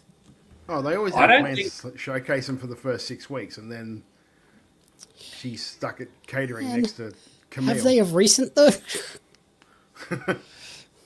Well, that's like, I think I said to you guys in the chat, like, it's great that she's going to be signed, but Tony's already got 1,000 girls, and he uses 8 of them. Yeah. Hopefully You have a thought there? Hopefully they follow back on the Megan Bain stuff. Because if they give her a storyline there, that'll be fun. Yeah, I'm thinking that she will hopefully be okay, only because in this instance, being Australian, fair, because they've got 2 phenomenal female wrestlers in the main division, up on the roster, up in AEW in Storm. And mate, you've got a bit of the Lachlan's going on. Cameron. So I think that. Oh, have I? Is that better? Yes. Yeah, it is better now. Better? Yep. I was leaning a bit far back, but I think she'll be okay because they're doing so well with Harley Cameron and Tony Storm, and I think that kind of nepotism, if you like, really helps. And there's a big show coming up in 2 months. Yeah, I'm hoping that's what helps, but it's just the track record's not great. Yeah. When it comes to, especially someone who doesn't have a track record. Like Lena hasn't got a track record. So it's not like she's already an established name that they're going to bring in. Like the worst thing that we can think of is that maybe we'll just end up seeing her on Ring of Honor tapings for the next however long until they find something for an AEW. Yeah, but I think amazing opportunity for her. There's nothing taken away from that. And it's also, it's not an opportunity that is in isolation of itself, because you look at the path of several other people who have been on lesser AEW shows and are now doing really well either on the indies, or I think there's one who's even been put up into NXT. So, this isn't just the signing of itself. Or you can go down the path of having a big money contract and still just not be on TV at all, like Nyla Rose, whose last televised match was the 20th of November, 2024. So there's that. Jeez. You got that, you got Camille, you got Britt Baker. Britt Baker's obviously a different story, but... Yeah, well, speaking of a different story... That's the biggest here's fear. another... Yeah, that's right. Come on, that was a fun transition. Attorneys on behalf of Triller in their New York lawsuit versus Yorkville Advisors have filed papers claiming that Triller hasn't communicated with counsel in 2 months and allegedly owes over $28,000 plus in fees. This is Triller's second batch of attorneys withdrawing in the case. According to Dave Meltzer, quote, Triller is in really bad shape and has been for some time. This affects a lot of wrestling companies. PW Insider reports that in the last month, AEW has filed trademarks for Watch AEW, AEW Tidal Wave, AEW Blitz, AEW Firestorm, and AEW Fire. While the language for each filing was largely familiar, there were some key differences, with the latter 4 filings seemingly being for the use of television shows only, while Watch AEW's filing included language regarding streaming services. This would suggest that Watch AEW could be the name of a potential AEW service, though whether that's the case or not remains unclear. That if Triller is really going down the tubes would be really important for Australian viewers if we don't have access to Triller, right, Jamie? Well, yeah, it's been basically the only place you've been able to buy pay-per-views from AEW in Australia since they started. So that's 6 years of investment gone if they disappear completely. So unless they can do it, they can't even do what friggin'. They can't even do a deal with like ESPN for the pay-per-views, can they? That's the other thing. All of the major TV companies that aren't Warner Brothers now are some way or another tied up with AEW, WWE, or TNA. Yeah. Wow. Yep. Becomes a rough situation. But it will have to be either Warner Brothers, who if then sell to like Netflix or something, what's that do? Stuff. Yeah. Amazon is kind of AEW's get out of jail place to go if they have to. But do Amazon do pay-per-view? They do in the States. That's where you can buy AEW pay-per-views on Amazon, HBO, all the places. But see, that's where like I find that AEW kind of shot themselves in the foot, where they really don't promote or haven't promoted Triller at all as a place to buy pay-per-views. Like I know it's not a thing for like the American audience, but even like you don't really rarely ever hear them say, well, internationally you can get a bit blah blah blah blah. You never really hear that. They just always push. It's always just a logo. HBO, HBO Max, and never really say it. So they kind of shot themselves in the foot for it. Like I don't know what. I mean, they've already got Ring of Honor as a streaming service. I don't know why they don't try and do something there with it. Maybe they rebrand it. I think that's what that Watch AEW is probably for. Rebrand that as Watch AEW and then have ROH as like a subsection in that. Yeah. But like, speaking of wrestling, interesting to see how that develops, because that will be a big, especially the timing with it being near like when they're going to be down here. But if they lose pay-per-view right towards that, that's not cool for them. Yeah. Well, look, I guess they're lucky that Grand Slam show will be on Disney. Yeah. Because it's That's a true. collision, essentially. Yeah. Yeah. Well, speaking of wrestling with AEW outside of the USA, Claudio Castagnoli won the CMLL World Heavyweight Championship at Arena Mexico on Friday night. It was the, I know, Jeff. It was the 8th defense of that belt by Gran Guerrero, who won that title in November 2022. So Castagnoli is the 23rd champion. But on the topic of luchadors, Rush and Dralistico both look to be out of action for some time. Brian Alvarez is reporting that both members of LFI will likely need surgeries for their respective injuries. For Rush, Alvarez writes that he's been working through knee injury, and as a result, he's worse off.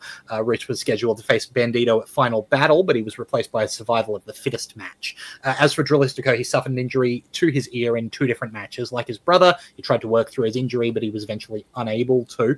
But, there's more big AEW shows coming up, because AEW is headed back to Los Angeles next year for Revolution. For the 2nd straight year, the pay-per-view will take place at Crypto.com Arena in Los Angeles. Can't believe the arena is called that. It's scheduled for Sunday, March 15th, 2026. Tony Khan confirmed the news during an interview with the Sporting Tribune that was published on Monday. Few stories there. Does anyone want to jump in with anything, or do we roll on through? roll on through. But what happened on Sounds Dynamite good. today, mate? Was there Roll on. anything interesting, Jamie? Because you watch it on the stream. Just a Anything whole, happen? just a whole bunch of Continental Classic stuff. Tony and Mina made it to the finals of the women's What? tags. No way. Which are happening. I next really week. like. And there was a really nice promo. A footage of Harley Cameron and Willow, the Babes of Wrath. Willow, the Babes of Wrath. There was a really nice video package for them. Yes, I'm watching Dynamite. Lovely. All right. Well, Zeta Steel, more who the echo. Zeta Steel, who decided to be a free agent rather than stay in WWE ID, has now appeared in Ring of Honor. Steel appeared on the special Tuesday night episode of ROH TV to challenge Layla Gray to a match at an unconfirmed date in the future. Speaking of Ring of Honor, here's the Final Battle 2025 card so far. You've got that Ring of Honor Championship Survival of the Fittest match that we mentioned before. Bandito, the champion, will defend against Sammy Guevara and Hechicero and Commander and Blake Christian and Beast Mortos. Then the Ring of Honor Women's Championship will be on the line with Athena defending against Persephone. The Ring of Honor Women's Television Championship will have Mercedes Moné defending against Red Velvet. The AEW National Championship on the line with Ricochet defending against Dalton Castle. The Ring of Honor World Six-Man Tag Team Championships with Shane Taylor Promotions defending against Skyflight. The Ring of Honor Women's Pure Championship Tournament Final will happen. We'll find out who's in that. The Ring of Honor Tag Team Championship is vacant. That's going to be fought by Sammy Guevara and the Beast Mortos versus Tommy Billington and Adam Priest. And then there's going to be a 30-minute Iron Man match with Lee Moriarty versus Nigel McGuinness. I'm excited for that one. Yeah, that's the selling point for me as well. Yeah. The last one is the Tag Team Championship. Why the fuck vacate it? You got two guys that are in LFI. Just have them defend it. Yep, freebird it. Because it's fine. Do you think that Priest and Billington are going to win this? No. I mean, because if they don't, what was the fucking point? Yeah. But you say that at the same time, do you think that why are they putting Sammy Guevara and Beast Mortos in tag team belts? Is this Sammy Guevara's job? Sammy's already the tag team champion. Yeah, this is what I'm saying. We just have Sammy team up with random people and become tag team champ over and over and over again. Well, no, but Mortos is part of LFI.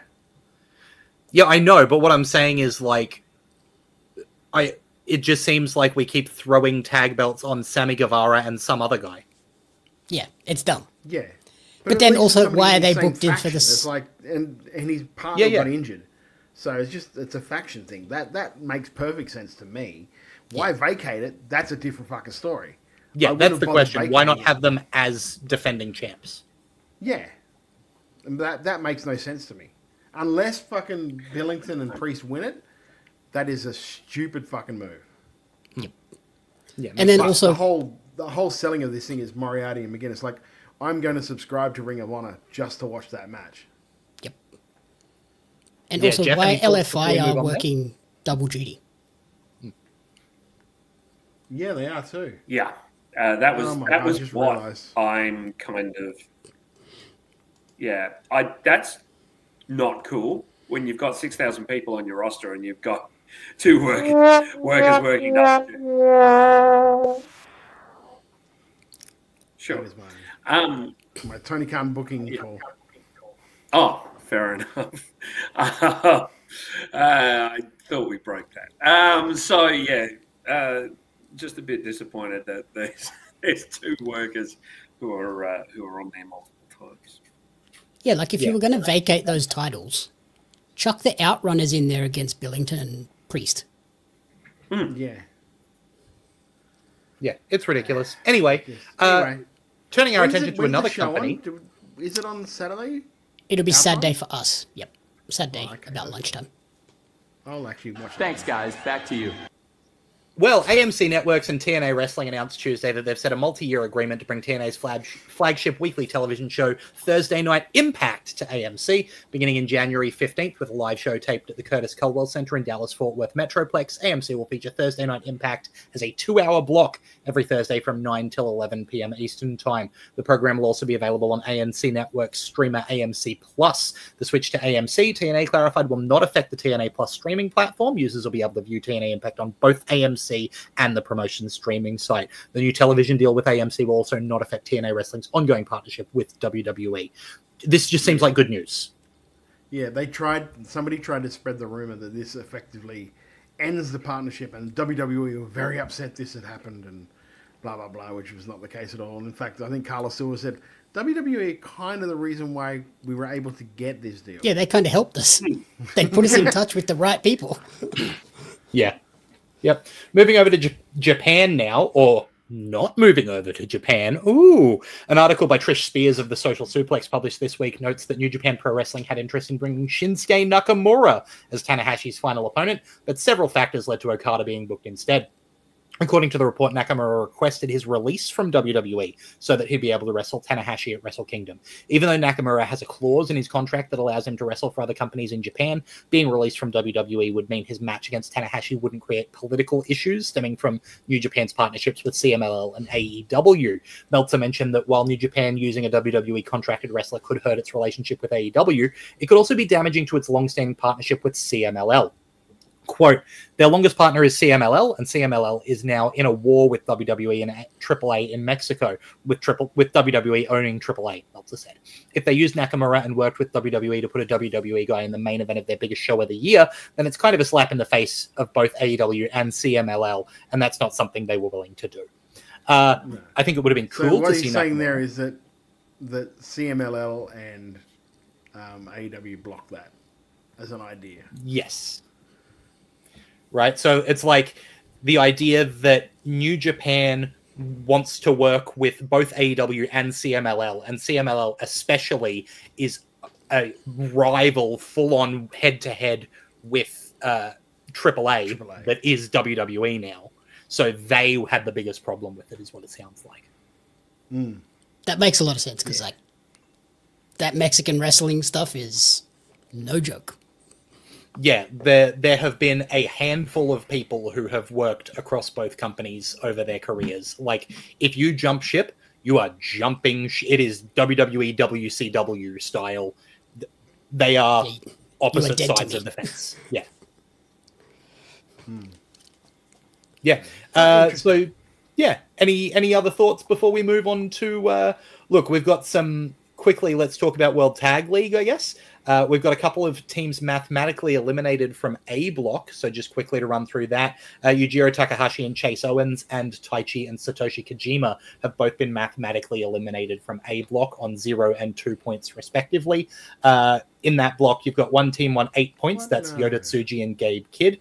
And then all the other teams are on 6 points. That's Hiroki Goto and Yoshihashi, Toru Yano and Bolton Oleg, El Desperado and Shuji Ishikawa, and Shingo Takagi and Drilla Maloney, and Evil and Don Farley. Meanwhile, in B block, everyone is still in it because every team is either on 4 points or 6 points. The 6 point teams are Shota Umino and Yuya Uemura, Yoto, Ice, and Oscar, Great Khan and Callum Newman, and Ren Narita and Sonata. Meanwhile, on 4 points are Tanahashi and El Fantasmo, David Finlay and Hiromu Takahashi, Zack Sabre Jr. and Ryohei Oiwa, and Lance Archer and Alex Zane. So Tag League is going to go to those last handful of matches. I believe there's, like 8 matches left in A block and B block.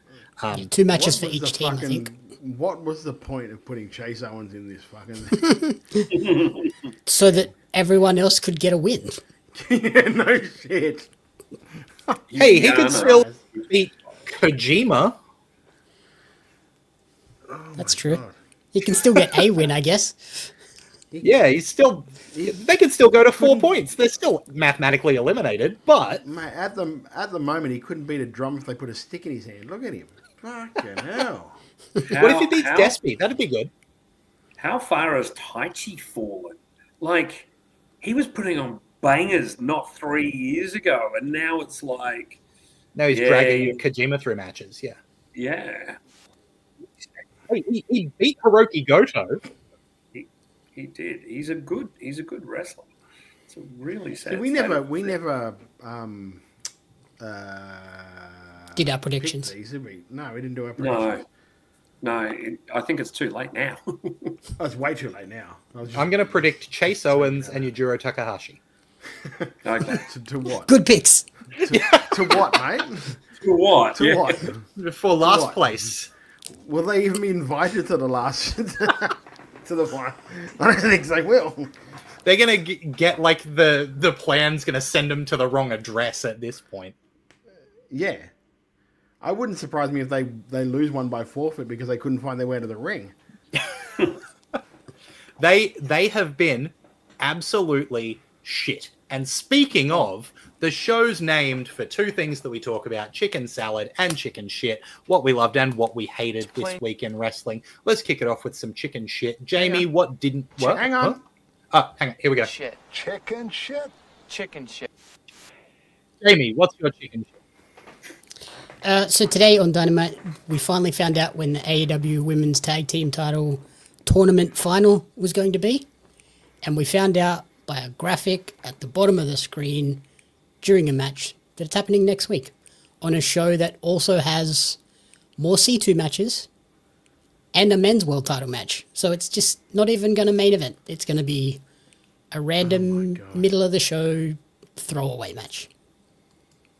Why did we even do this tournament? Winter is coming. So fucking dumb. They've got a pay-per-view coming up. And they just had one 2 weeks ago. Yeah.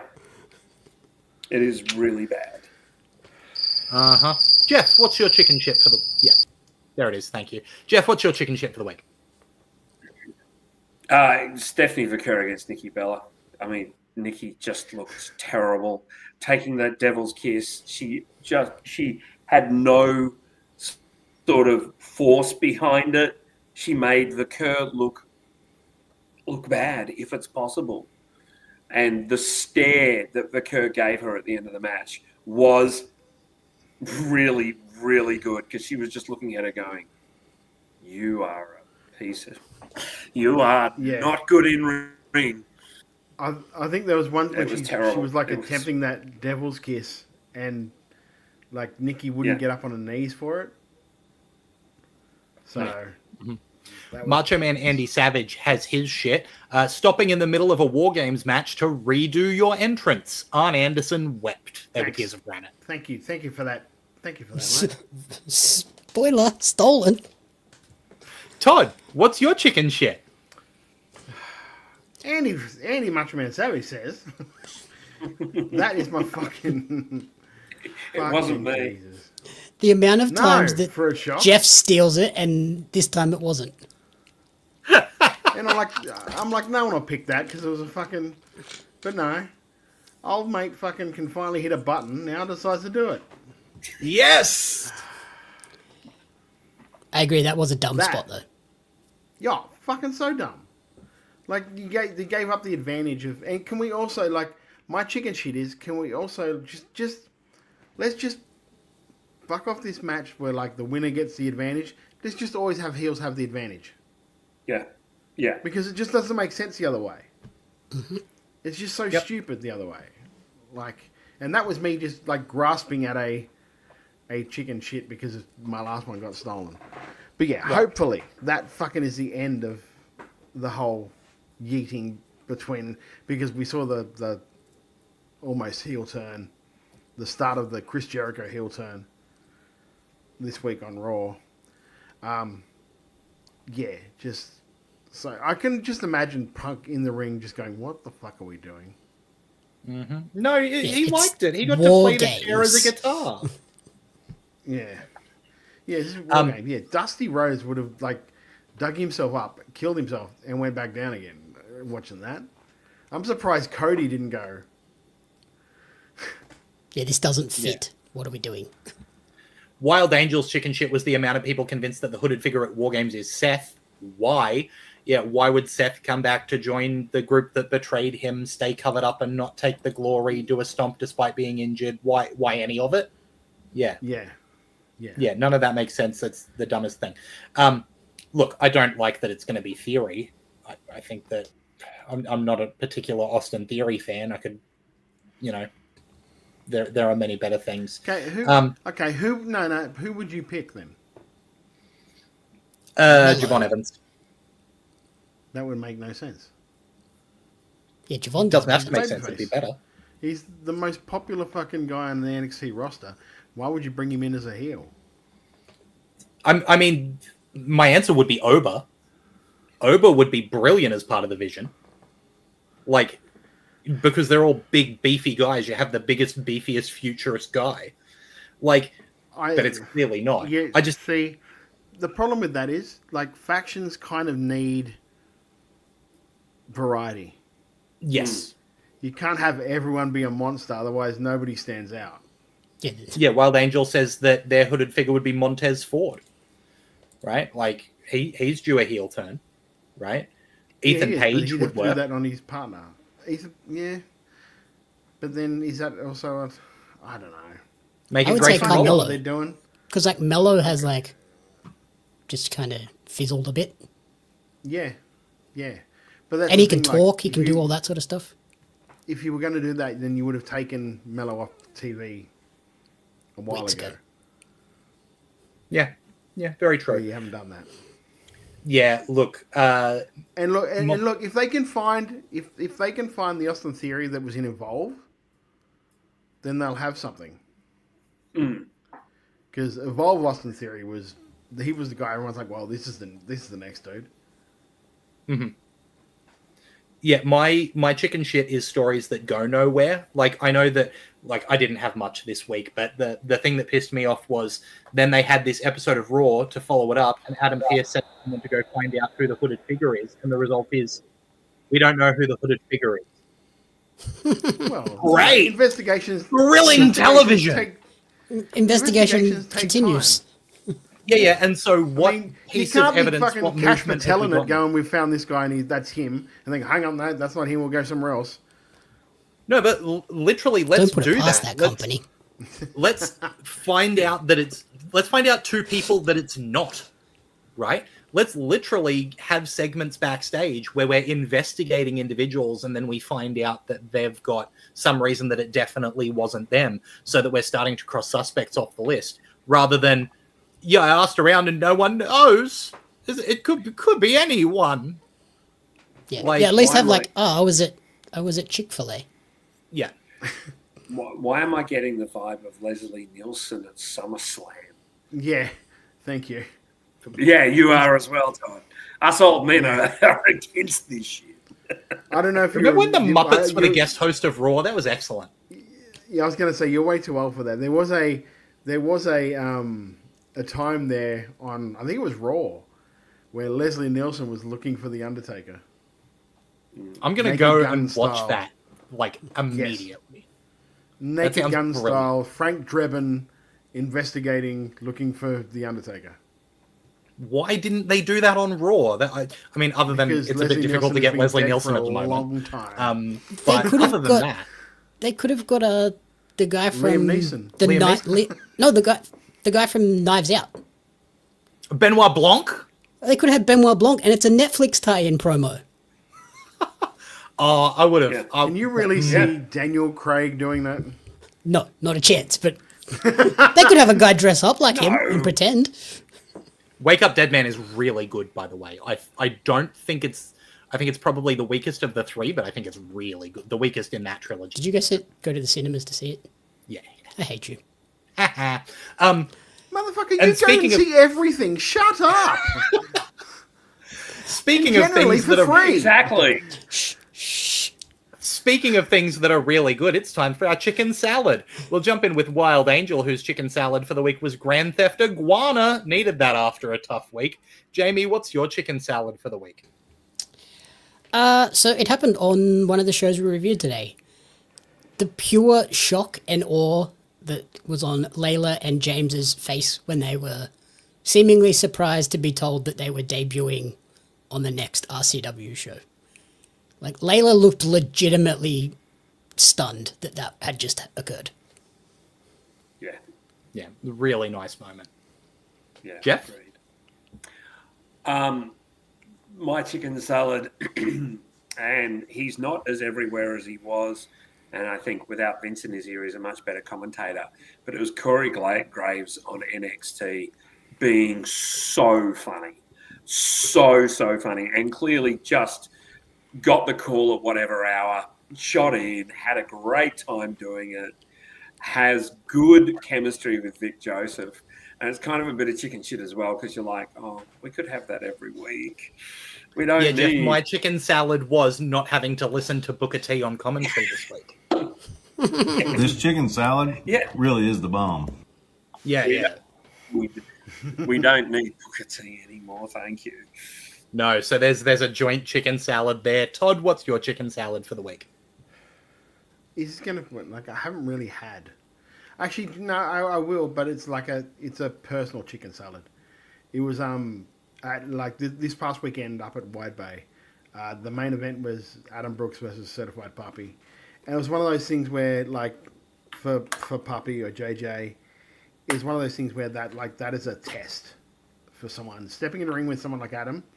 That's a test, and there was a point there where we're all kind of around the monitor, like in Gorilla, watching the thing. And when the match ended and the bell rang, I looked at Mitch and I've gone, well, this weird feeling. Right? I think it's pride. I don't like that. But he did really well. I'm very proud of the kid. As much as he does my head in. Very, very proud of JJ's work in that match. And very much proved that he's not out of his depth in those types of situations. So it's good to see when guys step up to that and are able to, when you invest in someone, able to sort of pay that investment back. So yeah, very proud of the kid. So that's my chicken salad. I don't know why you said JJ there, Todd. It was Certified Puppy. Because he's calling he's calling himself JJ Certified Puppy now. It would have been nice to tell the ring announcer. Tell him to tell and you. the commentator. Yeah. Tell him to tell you. Tell him to tell you. It's on his socials now. Isn't it your job to go and ask everyone if they have anything they want? Thank you, Jamie. Thank you very much. And I've asked him, and I've got his stuff.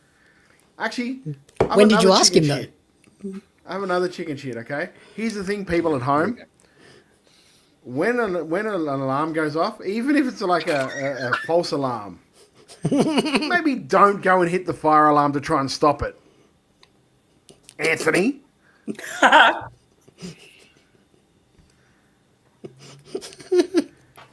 If you ever want to see the owner of a company being berated by two people, you should have been at White Bay last weekend. It was myself and Kate, the wonderful Kate, both of us going, "You dickhead, we told you not to fucking touch it. What are you doing?" And the absolute look of Kate is a weirdness trooper. Oh, she's a saint. She's an absolute saint. The look on their face, though, when they came in to check, because everyone evacuated the building, kind of, except for, Brooks. Brooksy and Puppy. And because they're like, we got a match to work out. Fuck this. We know it's all right. So they're in the ring with, these fireys come in, and there's just two guys in the ring doing this. But, yeah, the look on his face when... And the funniest thing is, when Anthony set the alarm off, he turned around to try and look at someone to blame. Where we're just like, it's you, motherfucker. It was you. Was it just a test one to begin with, and then he pressed the button and it became a real one? Well, what I think happened is that it was so fucking humid in that building that it started to set off the alarms, but it only sort of like that, and then it was okay. So it was just like, what did it say, Lachlan? Because we heard it 1,000 times. Yeah, it was something along the lines of, "This was a false alarm. Please continue with your activity. Please resume your normal activity." Yeah, but it was doing that for about 20 minutes straight. It was unconscionable. We were on the phone. Yeah, we were on the phone to the fireys. We're on the phone to people just to come and turn it off because we didn't know. And then Anthony was just like, "Oh no, I know what I'm doing. I'll do this." Well, nope, they're gonna come now. Yeah, well done, dickhead. So yes. Look, Jeff, did you have something there, mate? Yeah, I just want to. I want to shout out, and Welchie and Lachlan and even Jamie, I think, met Bros. But Bros and Mel lost their dog on Monday night. Sam, who was and will always be a vital part of that household. So shout out to Bros and Mel and their families and loved ones. I hope you guys are doing all right. Yeah, shout out to Sam and not the only wrestle dog to pass away this week as well. Of course, Pepsi Phil had his beautiful inverted commas dog pass away this week. So thoughts out to CM Punk and AJ Lee there. Bloody DJ in the chat saying my chicken salad was One Shot Rider claiming the interstate championship. Thought it was so well done. It was a hard spot with two fresh contenders, and it was nice work that the crowd brought it all in. Yes, that was really one thing good. I did like too. We had a lot of guys formerly from the UPW roster on the show, so it was nice to have those guys up there, and I hope they had a good time. Despite fire alarms.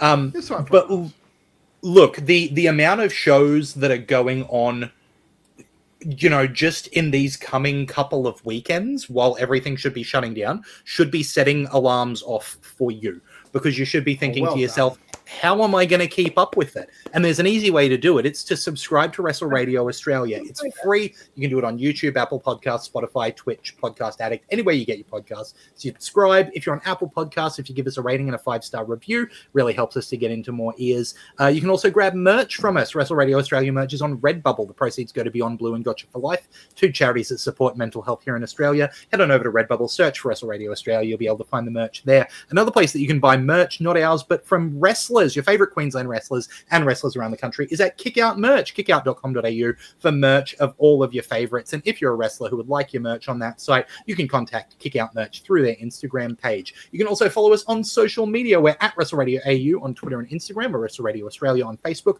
We're at twitch.tv/Wrestle Radio Australia. And you can follow our individual accounts. Todd is at Beast Eastman. I'm at Lachlan Albert. Jamie is at Jamie Apps Media, and Jeff has the handle at Wrestle_Brainia. Jeff, the WrestleBrainia year is all wrapped up. The WrestleBrainia year is all wrapped up, but you want to hear the hot goss, the big news. WrestleBrainia tickets for the Adelaide Fringe go on sale tomorrow morning. That's right, there are early bird tickets, and the big news, the really big news is WrestleBrainia is at the Garden of Unearthly Delights. That is the Fringe. That is the thumping centre of the Adelaide Fringe, and we couldn't be more excited. Grab your tickets. We have fantastic lineups to announce, and some amazing comedians who are stopping by from the Fringe to be a part of WrestleBrainia. It's going to be great. Yeah, at least you won't have to really look around to find a comedian to be on the show. You can throw a brick and hit a comedian. They'll be flyering me. They'll be flyering me. So, no, it's going to be great. Come along. We'll have some fun. Now, Jamie, Pario Magazine has a big ego to cover in the January issue. Is that right? Yep. So we like we saw, we spoke to Matt Hayter. That was a fun conversation. Very Matt Hayter. I was gonna say, like, listening to that excerpt, it's like I normally hate when wrestlers are in character, but I'm like, that's not really a wrestler in character. That's just Matt. That's just Matt. Yes. Yeah, it's really just Matt. Yep. So yeah, that was a fun one, and then Shay Cassidy's interview's coming up in about a week or so now as well. Nice, excellent. And what else should people follow that you're doing, Jamie? That's kind of it. Kind of in the weird sort of wrap up period and pre-planning stuff. But if you want to vote for the Commentary Booth Awards for the best and worst movies and TV shows of the year, head to pariomagazine.com.au/awards. Very cool. We don't count as a TV show, do we? No. You're all safe. Also, I got to grind out some Dispatch by the weekend because Jamie's live streaming Chapter 4 of Dispatch, right? I will be. I'm just going to stream Chapter 4 Saturday night. So come and check me out. 7:30. What is that? Get amongst it. It's a superhero choose your own adventure game. Tomorrow night. You say Dispatch, and I just think work. Tomorrow night, I'm going to watch the PWA show. I don't know about you boys. Yeah, Friday night, get amongst it, because I believe we'll probably be talking about that next week right here on Making Chicken Salad, 7:30 p.m. Australian Eastern Standard Time at twitch.tv/WrestleRadio or on your podcatcher of choice. So make sure you get amongst it. Is there anything else we need to mention before we wrap this thing up? No, except we need to get our timing better, boys. We do. We need to hit our cues better. I'm looking at you, Mr. Seti. Hey, I can't help it if I'm lagging for the first 5 minutes of the show. 2. All right, well, that's it for us here at Making Chicken Salad. Join us next week on behalf of Todd Eastman, of Jeff Seti, of Jamie Apps. I've been Lachlan Albert. Till next time, have a good one. Here I was, blaming AEW for feeding you chicken shit, knowing you mindless millennials would be eating it up as if it were chicken salad, when it's really been your fault all along. Make chicken salad out of chicken shit. People live